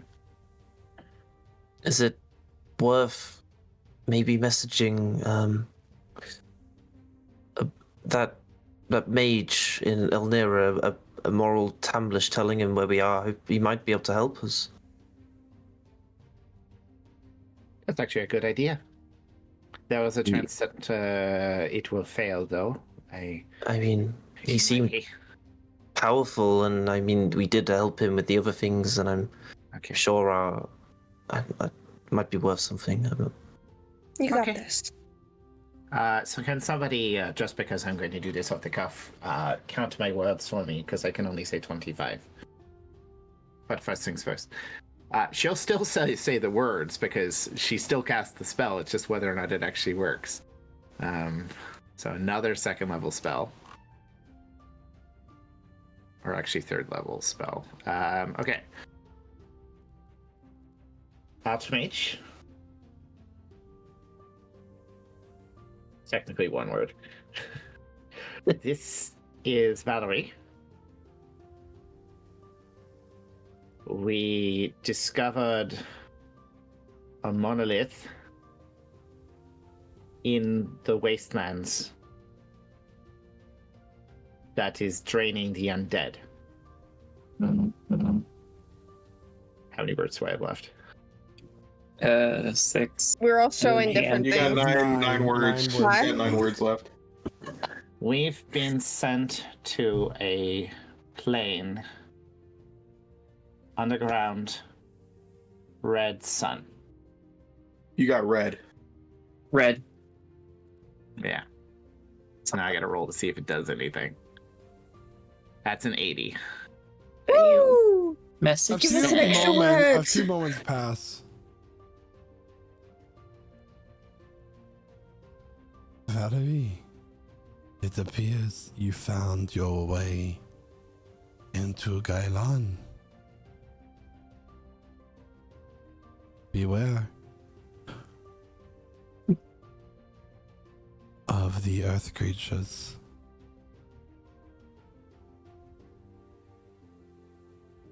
Go to the city of Gaelan. I will help you there. Sorry, somebody spelled Gailon. Gailon. Oh, I was Like- close. I was close. It It was derives it's Yeah. from Gaia. the first spelling was Gaylawn. Galen. So right here ish. Gailon. Gailon. Galon. So we are Gailon. in Ugh. The I spine don't of have Galon. anything. we are in the Tamanish says we are in the land of Gailon, I believe was our pronunciation. I don't know. His voice is a little sultry, but it's hard to understand sometimes. I think he's from the other continent. May I Yes, rack my brain to do I know anything about this dimension? Does it have any Make an arcanic Arcana check. properties? Let's go. I'll let That's you what do it I'm with talking advantage about. this time. It has lots of good bars. Calculating. They're good dancing, and it's ruled by a drag queen. 23. 23. So, this is the elemental plane of Earth. Earth. It is a connection of vast caverns, sudden earthquakes, shifting terrain, and many creatures that hail from here. It is said that dwarves come from this plane. There are also elemental, earth elementals. There are different types of mephits. However, I see. the ruling creature of this plane are known as the Tao. The jinns of Earth. Okay, not the Dow Jones. Wait, don't we need to talk to a Jinn? I don't know. All I know is that he wants to beware of the creatures of Earth and head to the city of Gailon. So Does I've heard the stories of the Fae. Do you think that applies here with these Jinn? Must we approach them cautiously? this isn't a Fae realm, though. There's only really 2 realms of Fae that I'm aware of. Yes. Yeah, I don't think this is quite on that one. I mean, Okay. from what you said, this is more of an elemental plane, but I mean, I don't know much about these jinns that you speak of. I've never interacted with one. At this point, So- the ground begins to shake beneath your feet, Oh. Oh, and from above, about a mile away, but still within your line of sight, the ceiling of this massive rock cavern bursts open as a 100-foot wide hole bursts forth, and you watch as this maw comes out and starts to fall from the ceiling, this long worm-like creature, and then crashes into the ground below, burrowing through, roaring as it does so, and continues on the way, the ground trembling beneath your feet as it does so. So, how about we get to that city? Yes, Uh-huh. I think. yeah. Yeah, let's go. We should conserve our water. Make sure to That's shift actually your a very feet. bad idea. I Never. was gonna say, I thought you meant to Side drink tip, it all everybody, first. Never conserve your water if you're lost in the desert. Most people die in the desert or are found with like water still on them. Listen, water is you know, when one of us dies, we will take the water of life and you know, continue on. I No do one have is dying. Drink your cooling water. flowers.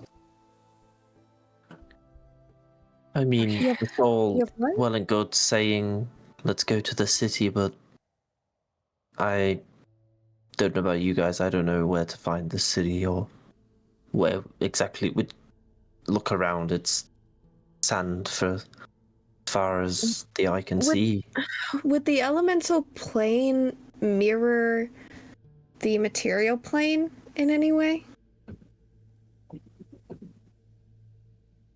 Geographically? No. Okay. Going off So we your cannot Archon check of 23, no. I can't think we rely on that. I guess we should have found a spyglass or something, but if this place is as hot as it is, I would assume that the closest city is likely somewhere undercover, not likely out in the open, or we would see it. That's a good take. Could you throw Kevin really high up in the ground, in the air, see if you can spot anything and we catch him before he dies? Or you jump really high. There we I've already go. thrown him into the air now. Threw him. Plus, I can just summon him back even if he dies. Whereas I could jump wrong That's so mean. and die. I mean, you could jump. You've got that new ring of jumping. You could, jump really high, and then Emmeline could make you fall really slow. Yeah. I could. I shall throw Kevin first, and then I shall jump myself. So you can't catch him. You could jump You'll and be then fine. throw him, and then I'll be fine. I can just summon him again if he ends up perishing. You can't say anything. You wanted to eat his tail. I mean, but he would. I mean, Still it's a do. lot. Actually, yes. I mean, but we He's kind of. up he goes. He has been thrown. Can I make a perception check with disadvantage for Kevin? As he is screaming in terror. 7. Kevin Yeah. doesn't see anything. He gets tossed. He's like kind of doing a flip in the air. It's hard to get the orientation as he comes back down. I need you to make a sleight of hand check, DC 10 to catch him. You catch him. All right. At this point, you feel a tug at your skirt, Valerie. Okay. Yeah. Uh-oh. That might be a problem. Oh, shit. What is? You look behind you and you see this massive cloud of dust starting to come your way. Crap. We need to find shelter.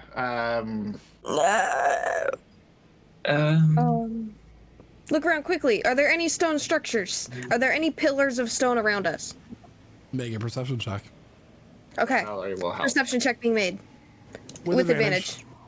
Understood. I'm rushing. Okay. No, that's persuasion. Hold on, guys. Hold on. Hold on. A straight 11? Are you I'm gonna give you serious? the 14 because that's what you rolled first. I'm just gonna add your perception modifier to that. Yeah. Let's go. Thank you. So looking around, there are still like stone structures, as stone has been weathered away by whatever elemental force of like wind or something like that might have caused this erosion. But yeah, you feel like if you run, you might just get the shelter as the sandstorm starts to take over. You're not going to avoid it, but it is going to. Guys, gonna book it. run, and yeah, we're gonna use action dash to just book it over there. Shift. Make sure to shift your feet. What? Let's stop discussing and run. So the party begins to run towards this like rocky alcove that Emlyn believes that she spotted from across the way, and the party just starts to run as the sandstorm comes barreling towards all of you. As you do so, I need Talia to make a dexterity saving throw. Uh-oh. As her dragon bites her ankle for throwing her in the air. 18. So Talia, as you're running, you're just looking ahead, and there is a small chasm, very small gap that you managed to leap over, just sudden. You would have just fallen straight down if it weren't for your keen reflexes. As you leap over, you continue to run the party. As the sudden storm is gaining speed on all of you, it starts to whip at your feet, start to get into your eyes. I need everyone to make a, we'll say, Constitution saving throw, please. Ooh. Oh shit. Plus 7 to that now. 12. Ah, no. So 15. Emily got a 12, Valerie got an 8, Renatus got a 6, Cram got a 27, Naoki got a 15, Which is a natural Razad 20. got a 12, Talia got a 10. 10 is the DC. So for those of you who are running, sandstorm starts to whip all around you. You try to like shield yourself from the sand. If you got less than 10, you are temporarily blinded from the sandstorm. And you now have a blinded condition. So I'm safe. So I cannot see where we're going anymore. Who blinded? Who's blinded? Renatus and Talia. Valerie. Sorry, not Talia. I am blinded. Renatus and Valerie. Yeah. Okay. So the party's running, and suddenly, Renatus and Valerie, you lose your sight. You can no longer see. You're trying to like get the sand out of your eyes. What do you two do? How do you two react? To being blinded. I can't.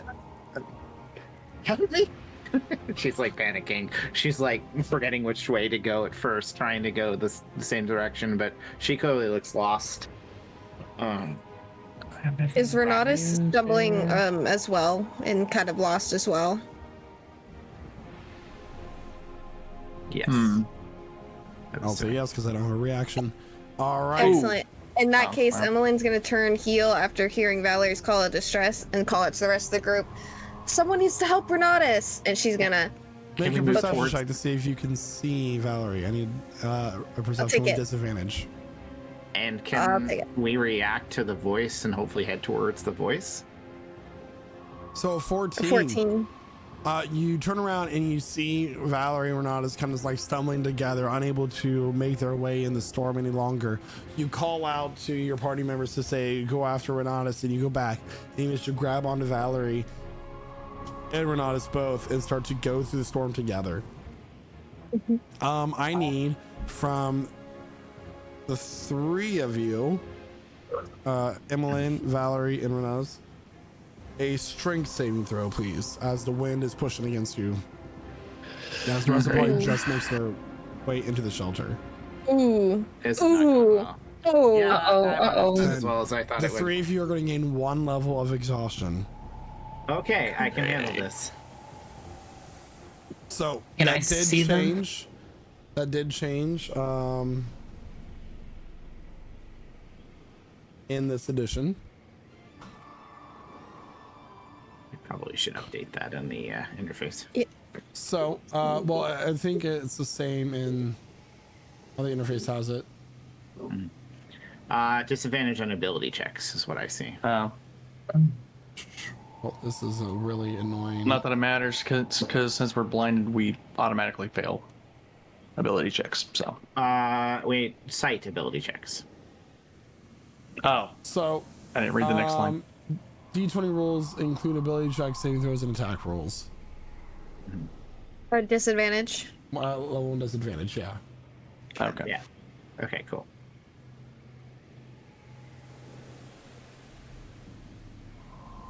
So did they make it into the shelter?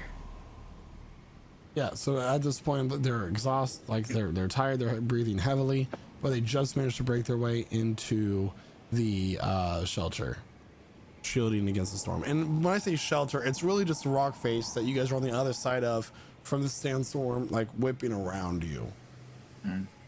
Emmeline's gonna mask up with her vulture mask. It's not gonna do a lot, to be honest, but it's something. Alia, do you know how long these storms last? Damn it. Unfortunately, not. I haven't come across this plane before. No time in the Xeraxian wasteland in this sort of thing? No. Not this far out now. Razad, have you, by any chance?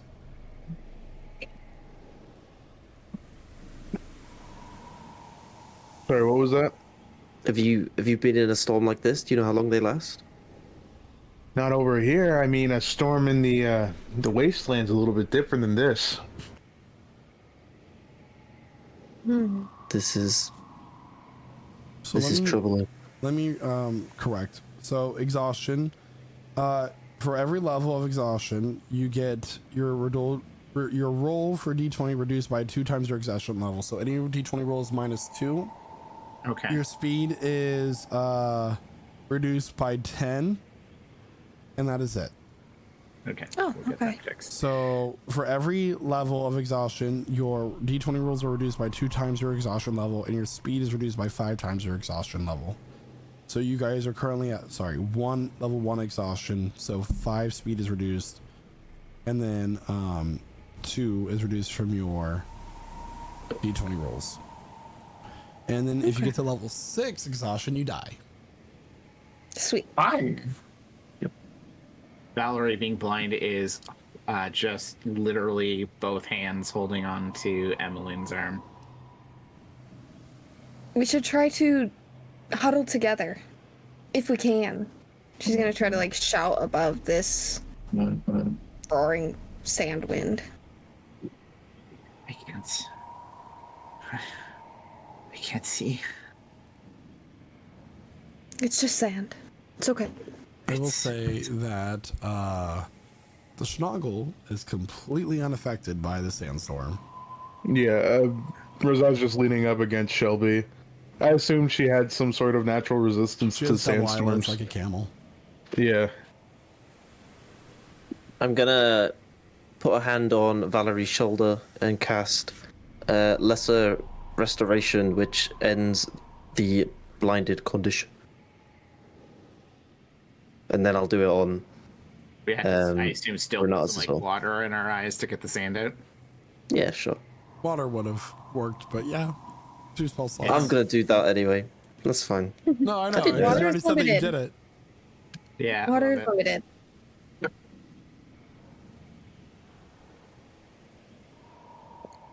There is a 86% chance a sandstorm is going on around us. You can upgrade that to 100%. Nothing is 100%. Well, what do you think's going on right now? Is that not 100%? The sandstorm is happening, Biddy, right now. I don't think he can feel it. I know, that's why I'm telling him. So that he can input that data-wise. There is no need for hostilities. Let's all calm down.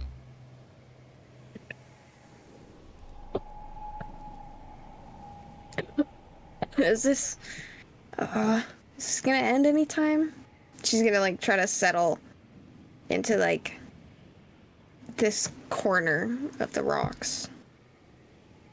Just kind of keep trying to shield if she can. Yeah. Valerie will huddle with her, wrapping her cloak around both of them. Sandstorms, earthquakes, and other elemental earth type events are completely random and rather intense in this plane, from what you remember from your Arcana check earlier.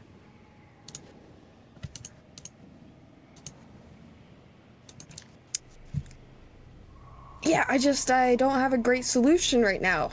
So, We have to wait. Unless there's something. I mean, could there be a structure underneath this where we are? I'm not looking. But Razad just pulls his scarf over his nose and mouth. That's all he really knows how to do in a sandstorm. use your water and we have to wait. In that case, if we're having to wait, Renatus is gonna sit on the ground and enter his motionless state. Just see how long this takes to pass over. it's just sitting in the middle of the huddle. Yep. Harley's finally just gonna grab the cloak. I'm just gonna be like, try and cover as much as I can with my cloak, so I don't ingest any sand. Sand is everywhere, I'm sorry. getting Sand everywhere for is- sure. Sand is all up It's in your in. pants. It's in your It's boots. coarse and it's rough and it gets everywhere. Yeah. Da da da da da. Da da da Coarse, rough, it's irritating. That. Is anyone too hot right now? I can give you a little bit of a boost with like a little flower. I think any flower you put out right now is going to be incinerated. I'm not too hot with the wind. Well, this wind ain't exactly cool. It's like a biting wind. It's still wind. Yeah.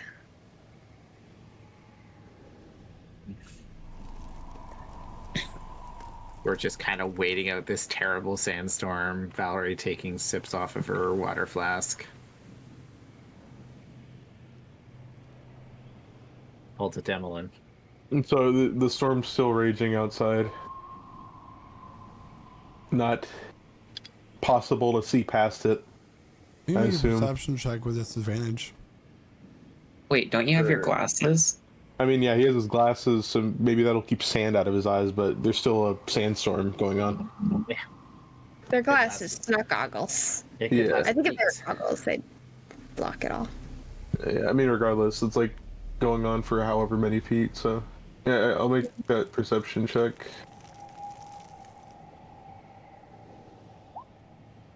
It's a 20. 20. You can see about 30, 40 feet in front of you. And the storm is really just small cyclones of sand with these air currents whipping all around you.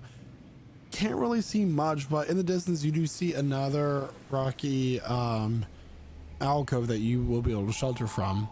And you get the idea that you might be able to hop from location to location while temporarily exposing yourself to the storm. It'll just require a series of checks. Yeah, folks, I think we're gonna have to keep moving. I don't know how soon or if this storm's gonna die down at all. And we are on a timer, so we should get up and get moving. Sorry to knock you out of your little weird trance you're doing there. What's your face? And he kind of nudges Renatus. But we, yeah, we need to get moving. We running across again. How far away is it? Yeah, I see another piece of shelter over there. We just need to make it over there in one piece and recuperate and repeat if there's another one further on. Can we all perhaps remain attached to each other as we travel? It doesn't have to be fancy, but holding on to each other's clothes would be enough. Y'all can hold on to Shelby. Great idea. Or we could hold on to a rope, or... Shelby's got ropes on her. Okay. The ropes would take too much time, unfortunately. Shelby's I like the idea. good for these types of conditions. She's not invincible though, so we need to make our way quick. Okay, well, let's go. I'm already... Emmeline will guide Valerie's hands from her to the big old little Shelby monster thing. Well, she's not blind And then anymore, she'll- so... Well, still, it's Yeah. the thought that counts. Okay. And then Emmeline will also grab the creature. Yeah, Rosad, he will, keep his scarf tight around his mouth and nose. He'll instruct the party to, if they have some sort of cloth, to do the same. Mm-hmm. And continue onward. Yeah. With these billowing and cutting winds slicing at you, the sand becomes like microscopic daggers stabbing at you any which way it can, pelting you. It's extremely painful. But you begin to push your way through. I will say that you're all kind of, there's a rope attached to Shelby and you're all kind of like holding on to the rope in line being pushed through because that just makes sense for you guys to do. So as you are pushing your way forward to the next alcove, about 40 feet there is another small rumbling sound. And Rosette, you look up just as a boulder comes crashing down towards the party. I need everybody to make a dexterity saving throw. Boulders are greatest bane. Quick question, by the way. I mean, are the horses? What are the horses we brought? Okay, did they just suffer? We didn't get our horses back. We left them in town. Oh, we did it again.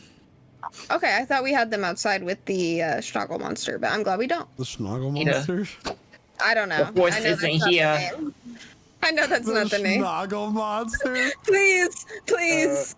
No. The Snuffleupagus. Valerie's an 8. Emmeline's a natural 1. I got a natural 1 too, because I'm a it's plus because 4. you said, by the way, my 8 becomes a 6, but yeah. You should have said Schnoggle monster. The party dives out of the way. Talia got a 5. Yeah. I've got a 6. All right. Valerie, Emmeline, and Talia and Cram. Yeah, this is gonna hurt. You take some bludgeoning damage as these rocks fall on you. Awesome. Thanks. We're immune to damage. 18 points of bludgeoning damage as these large collection of broken rocks pout you. They begin to you bruise your skin. Emmeline, your shoulder feels like something is broken, like your clavicle, something for a moment, or badly bruised, I would say. Talia, you get hit in the head and you're starting to bleed from the forehead a little bit, staining your white hair. Cram, you have a dent in your torso. Oh. You managed to make your way to the second alcove. Can't believe it. My head. Oh God, you guys. Yeah, don't do that. Here, Talia, just... Can I look? I can't really see, but... My head.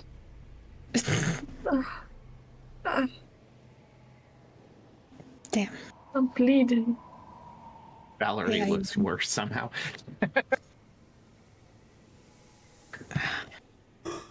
Well, what do you think, Desert Traveler? Should we keep going? Do you see another alcove? Did we make it? We made it to the other alcove, right? Mm-hmm. Yep. I guess we'll look around to see if there's any other piece of shelter, I guess. Go ahead and make another one. Another perception check with disadvantage.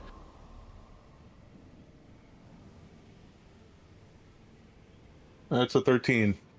Yeah, so looking ahead, you do see about 50 feet. There is another one. Yep. We got a little bit longer of a walk this time, though.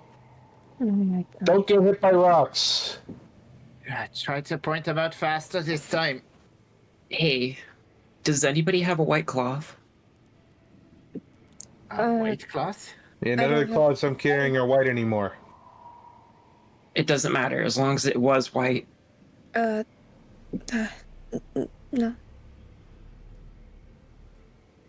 Oh. Never mind. You could take a piece of my jacket if you'd like. Is it white enough?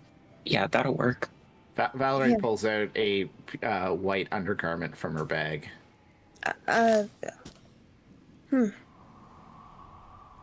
Is that all right? They're clean. I hope these are washed. Well, I mean, they're not clean anymore. Naoki kind of waves this panty undergarment around and casts aid on the 3. So you'll recover 5 HP at least. And get 5 temporary hit points. Mm-hmm. Great, thank you. Yeah, and we start moving on forward to the next alcove.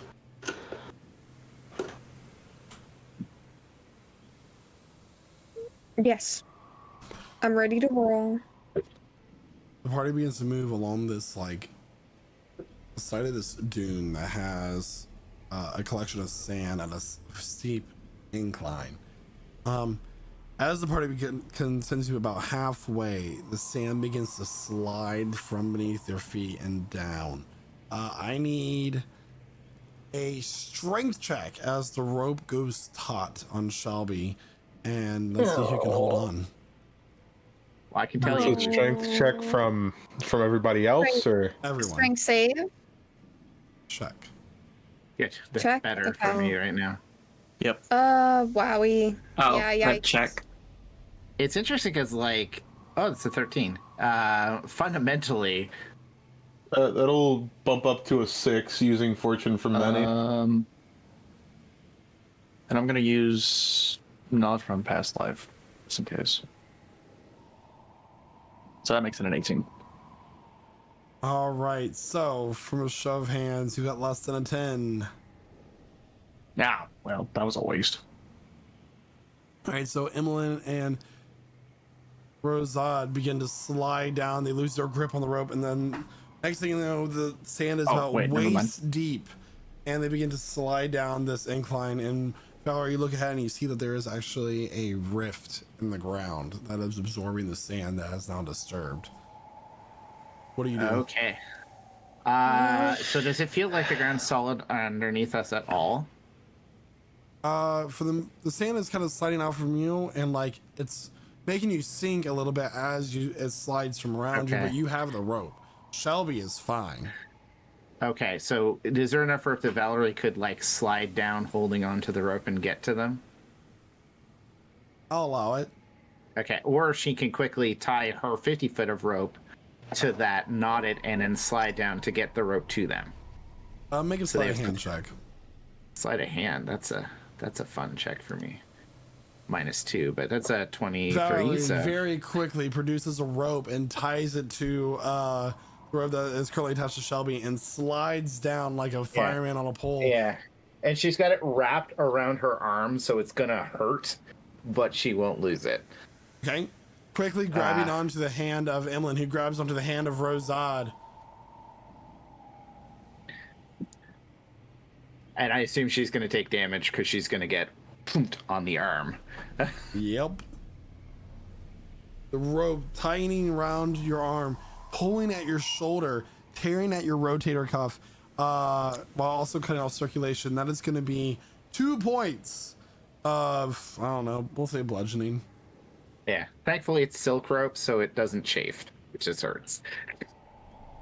Fire damage. Yeah. Get some Bengay on that shit. Okay, I got both of you. That's good. That's good. That's good. Yeah, you got us. Yeah. Pull us up. Yeah. She's gonna kind of holding onto your arm.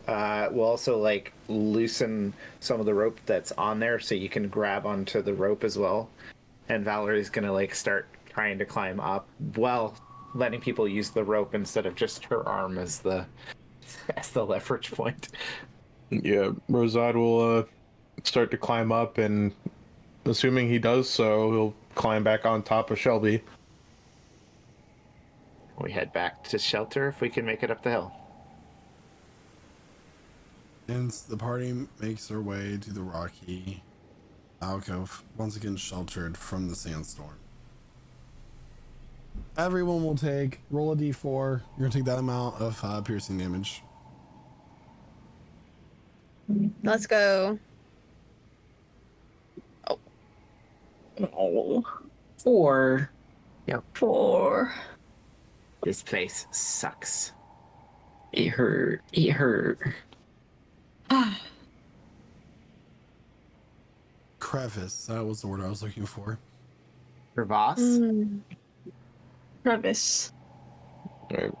So rinse and repeat, same process. Perception check. Yep. All right.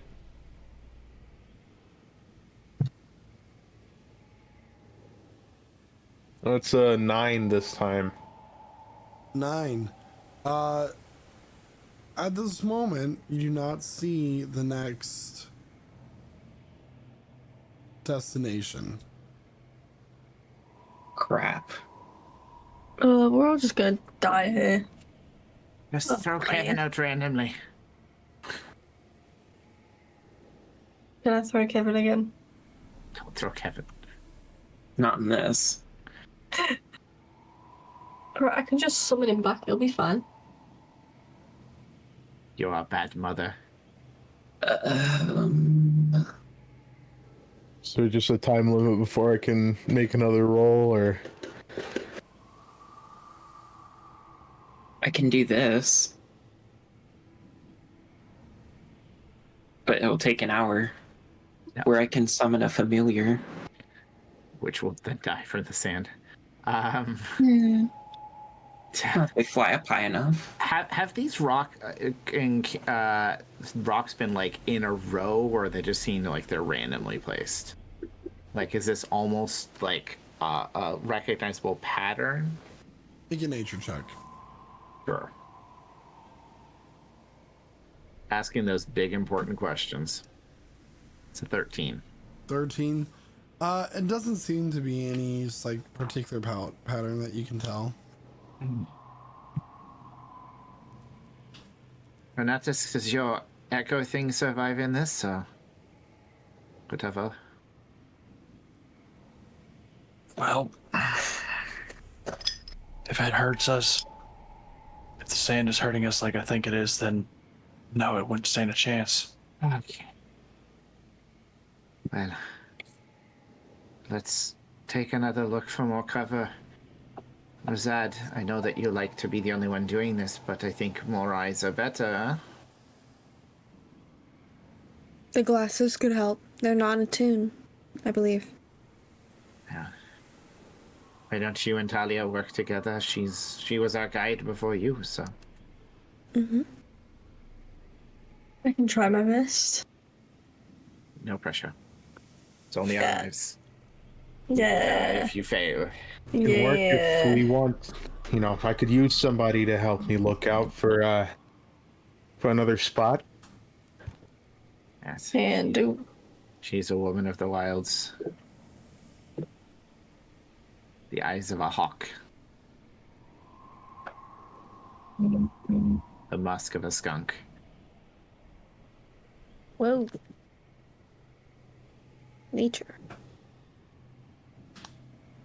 So, do you want me to roll to try and be able to see? Either Rosai can with a straight roll, or you can. Who's got the better bonus? Which one was it? Perception. Yeah. It's all wisdom based. I'm +5. I'm +7. Yeah. Off you go then. Oh wait, Alright. But I you're have working together. +4 Straight roll. plus an extra D4. Mm. But I think +7 would be better anyway. Yeah. Alright. It's a 19. Nice. 19. Looking out, you notice that there is a small protrusion of rock about 50 feet out that actually is circular and appears to go down like a cave.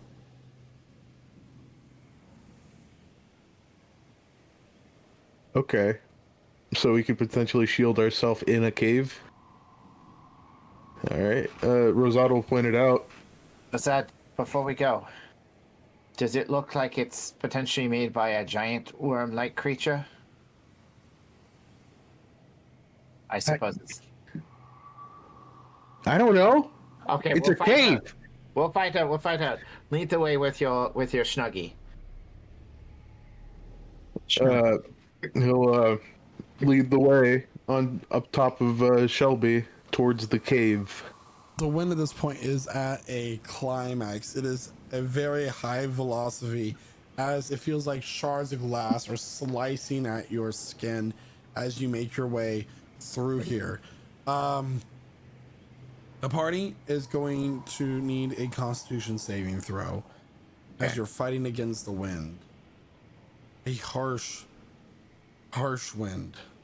All we are is dust in the wind. I'm so done with my rolls for this desert scene. I got a 5. 15. Are you tired of your rolls? 17. Well, have you tried bribing your DM? Oh wait. No, I haven't. Michael, how much? 9. If you got I forgot I've got to roll with disadvantage. Or you don't roll disadvantage. You just subtract never mind. 2 from your roll. Oh, then I got a 15. If you got 15 or higher, you succeed on this roll. If you got a 14 or lower, you're going to take 1 more level of exhaustion as you are fighting against this wind, moving slowly through this massive sandstorm. The party is also going to take 3d4 each of slicing damage. Slicing damage. Slashing. Magic bullet. Slashing damage. 7. Listen, it's whatever I say it is. Well, I mean, you said the scene was at a climax, so I'm really expecting something big to happen at the end. Yeah, we all died of sandstorm damage. Valerie got dysentery. You find your way to a cave opening that's about 15 feet. It goes down at about a 30-degree angle. And as you look down this cave, you notice that there are quartz-like crystals protruding from around the cave. There's sparkles of minerals and other type substances throughout here. Is there spice?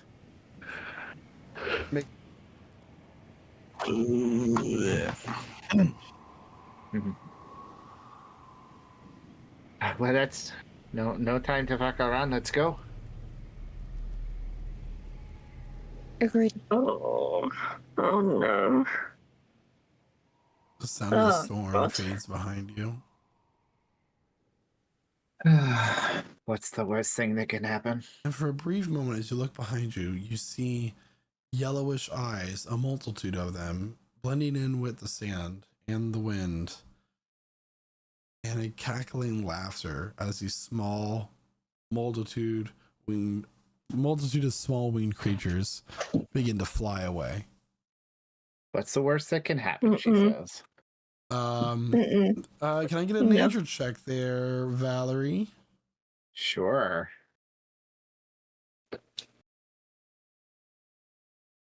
All my checks suck, even though I'm a bard because of the sand. It's an 18. These creatures that you just saw were known as sand methods, and you can guess that a swarm of them was actually creating the sandstorm that was lashing at you. And they'll continue to wait outside for you as long as need be. Those creatures,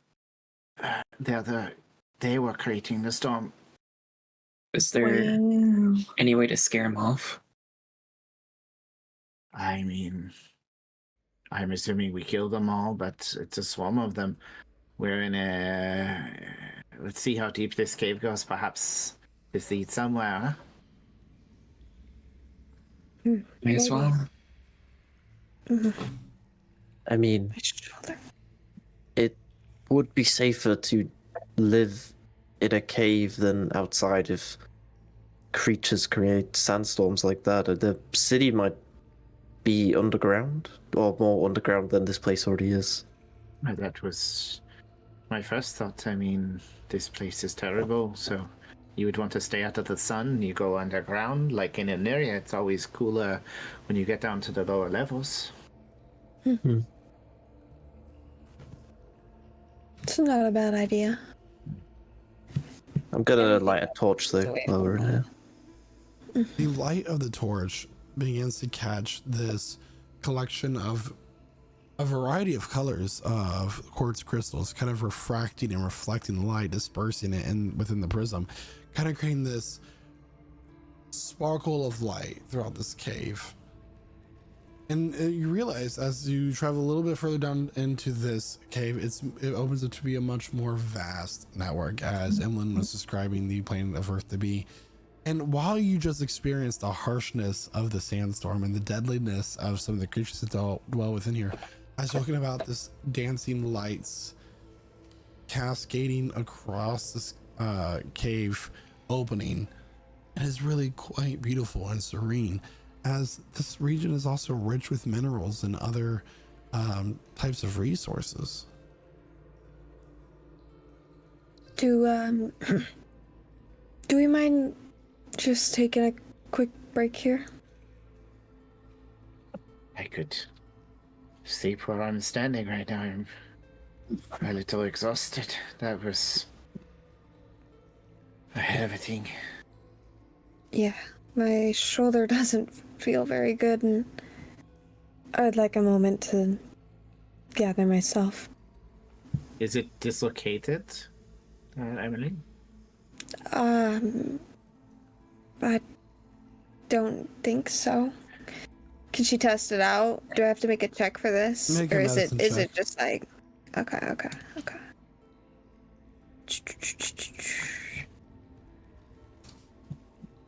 A 12. Let's go. 12 does not appear to be dislocated, but your clavicle is severely bruised. Yeah. Because you don't know, Valerie's it's right here. Oof. Valerie's also favoring her shoulder from the rope trick. I'm just bleeding from my head. Unless it's stopped We're by all now. kind of fucked up. We Am I still bleeding from my head or has it stopped? I mean, you still have a small trickle. I have something that might be able to help. Ding. And he kind of like waves his hands and good berries fall from his hands. Ooh. Here, take a couple of these and put it on that wound to close it up. Is that how good berry works? Can be used as a salve. Oh, I did not know. Did you have I the Keotum's magic ointment too? I feel like we should save that for something a little bit more dire. Honestly, it's giving me almond mom vibes. I love Almond it. Mom? Just rub some berries on it. I mean, I do have another It'll be fine. ointment that might help. No, I don't think we should use that right now. Okay. We need all of our blood in all of our body, not focused in one area. I mean, it could help. I mean, if you were bleeding out, you want to draw the blood away from a... Oh. Does there seem to be any crystals that are loose, like that you can easily just pick up? Here, I'm gonna make an investigation check. Okay.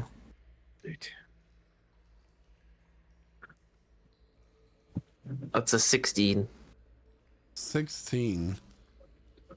Looking around, there appears to be a small crystal that you're able to pick up, about the size of your fist. Oh. I'll pick it up. And just pocket it, I guess. Yoink. Evelyn is just going to paint the cave scene with the gems while she rests against a wall for hopefully a short rest. Fingers crossed. We gather some of these quartz. Heck yeah. I mean, wanna do you know try how to gather quartz? You have the tools to remove that kind of thing there, Cram? Quartz has a hardness scale of 7. I know. I don't have the tools. I mean, you've got metal hands. Can't you just point your finger? I mean, I could, but I don't particularly want to. Use Talia's sword. I wish I had my shovel. What happened? Use my... I'd leave it at home. It's too bulky. I mean, I have a crowbar, but I'm not going to let you break my crowbar to pull a couple quartz out. Why I'll do be you... fine with it breaking my sword, possibly.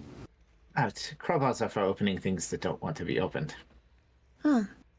Well, Like crystals. I mean, we could certainly try, but don't break it. I could also use my umbrella. You should not use your umbrella on something like that. I could you don't- firebolt it. You don't understand, as this umbrella has chalet on it. Shillelagh. Shillelagh. there's actually something very interesting that I read about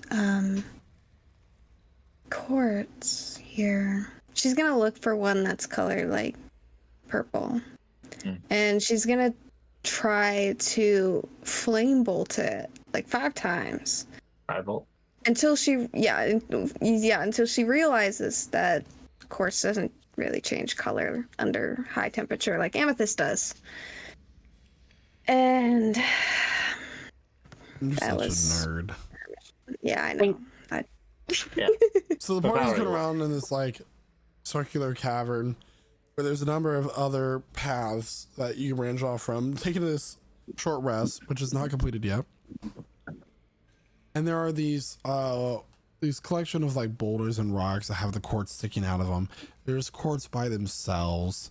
All of this seems to be throughout these ores or nodes throughout this cavern, kind of sparkling and casting this dancing light as you navigate through. Isaac, what were you planning on doing? Smacking the wall with shillelagh. Okay. So you take your umbrella, you cast shillelagh on it, and you smack the wall. Can I get a roll to hit? 17. 17. Okay. You smack this wall, and a small chunk of crystal comes off of it. Small. Roll damage. 10. 10. Wow. That's great. The wall begins to shake as these 2 crystal blue eyes open. And begins to walk out as this creature made of rock and crystal begins to come out from the wall. Naoki, what is that? What did you do? I don't know what that is. Oh my god. Large in its stature, and then a few other nodes begin to move as a multitude of these creatures made of either just completely crystal or rock or a mixture of the two begin to surround the party. And what happens next will be a story for another time. I knew it. I knew that was what was going to happen. Oh my gosh. What are they? Like crystal lions? Crystal monsters. Elementals. We're gonna beat them up. We're in the elemental plane of Earth, and we're like, let's just hit the wall. We're in some. You live and you learn. For the first time ever, our party has traveled into one of my campaigns, the elemental plane of Earth, known as Gailon, and this universe. So, thank you so much, everyone, for tuning in tonight. It was a wild ride as we continue throughout the session. Who is Father Lyricus and his band of adventurers? Why would they divert the party away from the monolith and their goal of shutting it down? All these questions should be answered in future sessions of Prestige Encounters, but you're only going to find out if it is or not by tuning into our sessions throughout the week every Wednesday at 8 p.m. Eastern Standard Time, except for Wednesdays when we don't because of other reasons. A reminder, everybody, that we have 2 more sessions before we go on a 3-week break. So make sure you a 3-week hiatus, I should say. So once we have our session on the 19th, we will not return until April 9th. And with that, I would like to say thank you to all of our players. Thank you to the viewers. I'm gonna pass it on over to Jeremiah, who plays Rosad. Wonderful session, you all. And I think we learned that maybe we shouldn't always tell the people that showed up all of our business immediately, because we kind of did do that. You really did. Really I fast. loved every moment of it. You're like, oh hey, priest, yeah. It's like, hey guys, we're gonna die because this obelisk that we set up. I'll defend myself. Yeah, but yeah, Rosad is less than pleased about the entire situation, as I'm sure the rest of the party is. But yeah, I can't wait to see what will happen after we whacked the wall and a bunch of rock things came out and want to hit us. So yeah, I'll pass it over to Quentin. Hey, that's me. Yeah. Sorry I wasn't here last week. I was very under the weather, but it's gonna be back this week. Back to everything that's happening so far. Yeah, good session. Hate sandstorms now. So, granted, who really likes them? But yeah, I really ain't got much else. So, as usual, thank you to everyone in chat who was chatting it up tonight. Thank you to all of our wonderful role players for bringing this wonderful story together and bringing it to life. And of course, thank you to our wonderful DM Michael for putting this story together for us. So, yeah, that's all I got. So, Guy, why don't you take it away? Yeah, it was a fun session. We had intrigue with a competing party of adventurers, maybe romance, adventure, people almost sliding to their deaths. Yeah, a lot of stuff going on here. It's really fun to be in the elemental plane of Earth. I don't think I've ever actually been in this particular plane in any campaign I've ever played. Normally so it's really he is fun. a delta. Yeah, well, I mean that's the elemental plane of fire. Oh no, yeah. So definitely good play. It does remind me of the we trust people too much sometimes, which gets brought up. We love to like share everything. It's you know it's fine. It's okay. We just thought that these really powerful people who appeared out of nowhere were going to be fine. It's fine. Everything's fine. How are you? No, it is. Lovely. Thank you for crafting this. Thank you for making a unique version of everything that we face every week. So I never know quite what to expect from the Fae or the Elemental Planes or even the Prime Material. And gonna pass it on to Yoshua, who plays Romgaku. Another good fun session today. Wow, we are silly billies, as we would say over in England. Wow, we got fooled. We did. Those tricksters. No, we walked right into that one. We should have been more careful, but hey-ho, even the failures lead to good storytelling moments. Where we've got to find our way out the elemental plane, which is cool. Definitely a first for me. Hopefully these crystal guys are kind and they're just going to be like, oh, yeah, no, sorry to wake you up, guys, but oh, here's the way to the city that you guys need to go to. It's just around that corner, actually. Yeah, wow. But I doubt. But no, good fun session today. So yeah, with that, I'll pass it on to Chloe, who plays Emmeline. Yes, and now I can finally defend myself, okay? Because as an academic, I believe in free information, and I thought they felt the same. So forgive me for sharing a little too much information with people we didn't know.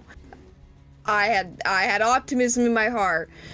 Regardless, super fun session. We all share too much. I love the closeness that is kind of forming between Emmeline and Valerie, and I kind of like how everyone's forming their own little friendships within the group. It's a bit different from past group dynamics where everyone is pretty close with each other, if that makes sense. I feel like everyone is finding the people they pair with best, because we have a very mixed group of people in moral standards and how they would do things. But it leads to very fun, interesting situations. So thank you to the fellow role players, and thank you to Michael for your never-ending creativity and the wonderful story. That's all I have to say, so I'll pass it over to Isaac, who plays Naoki. Yeah, this is like a really good session. Note to self, don't smack shiny quartz. Obviously it was a trap. And then also, don't talk to strange priests that we meet on the road. As they might be not so nice. But yeah, it was a really great session. I hope everyone had fun just like talking in the chat and just like watching as our journey unfolds and we get ripped to shreds by this sandstorm. But with that, I'll pass it over to Talia, who's played by Megan. Well, I don't think I have anything really to add other than Okay, then great. Sorry. yay. Good night, everybody. To be honest, bitch. And now we're banned on TikTok again. Wow. Goodbye, TikTok. It was nice knowing you. I did a full-on F-bomb. Come on. I didn't... Oh, I generally miss that. That's clever. Yeah. We're I'm allowed passing one. it back. So long as it's not a 3-letter F-bomb with an A in the middle. Everybody gets one.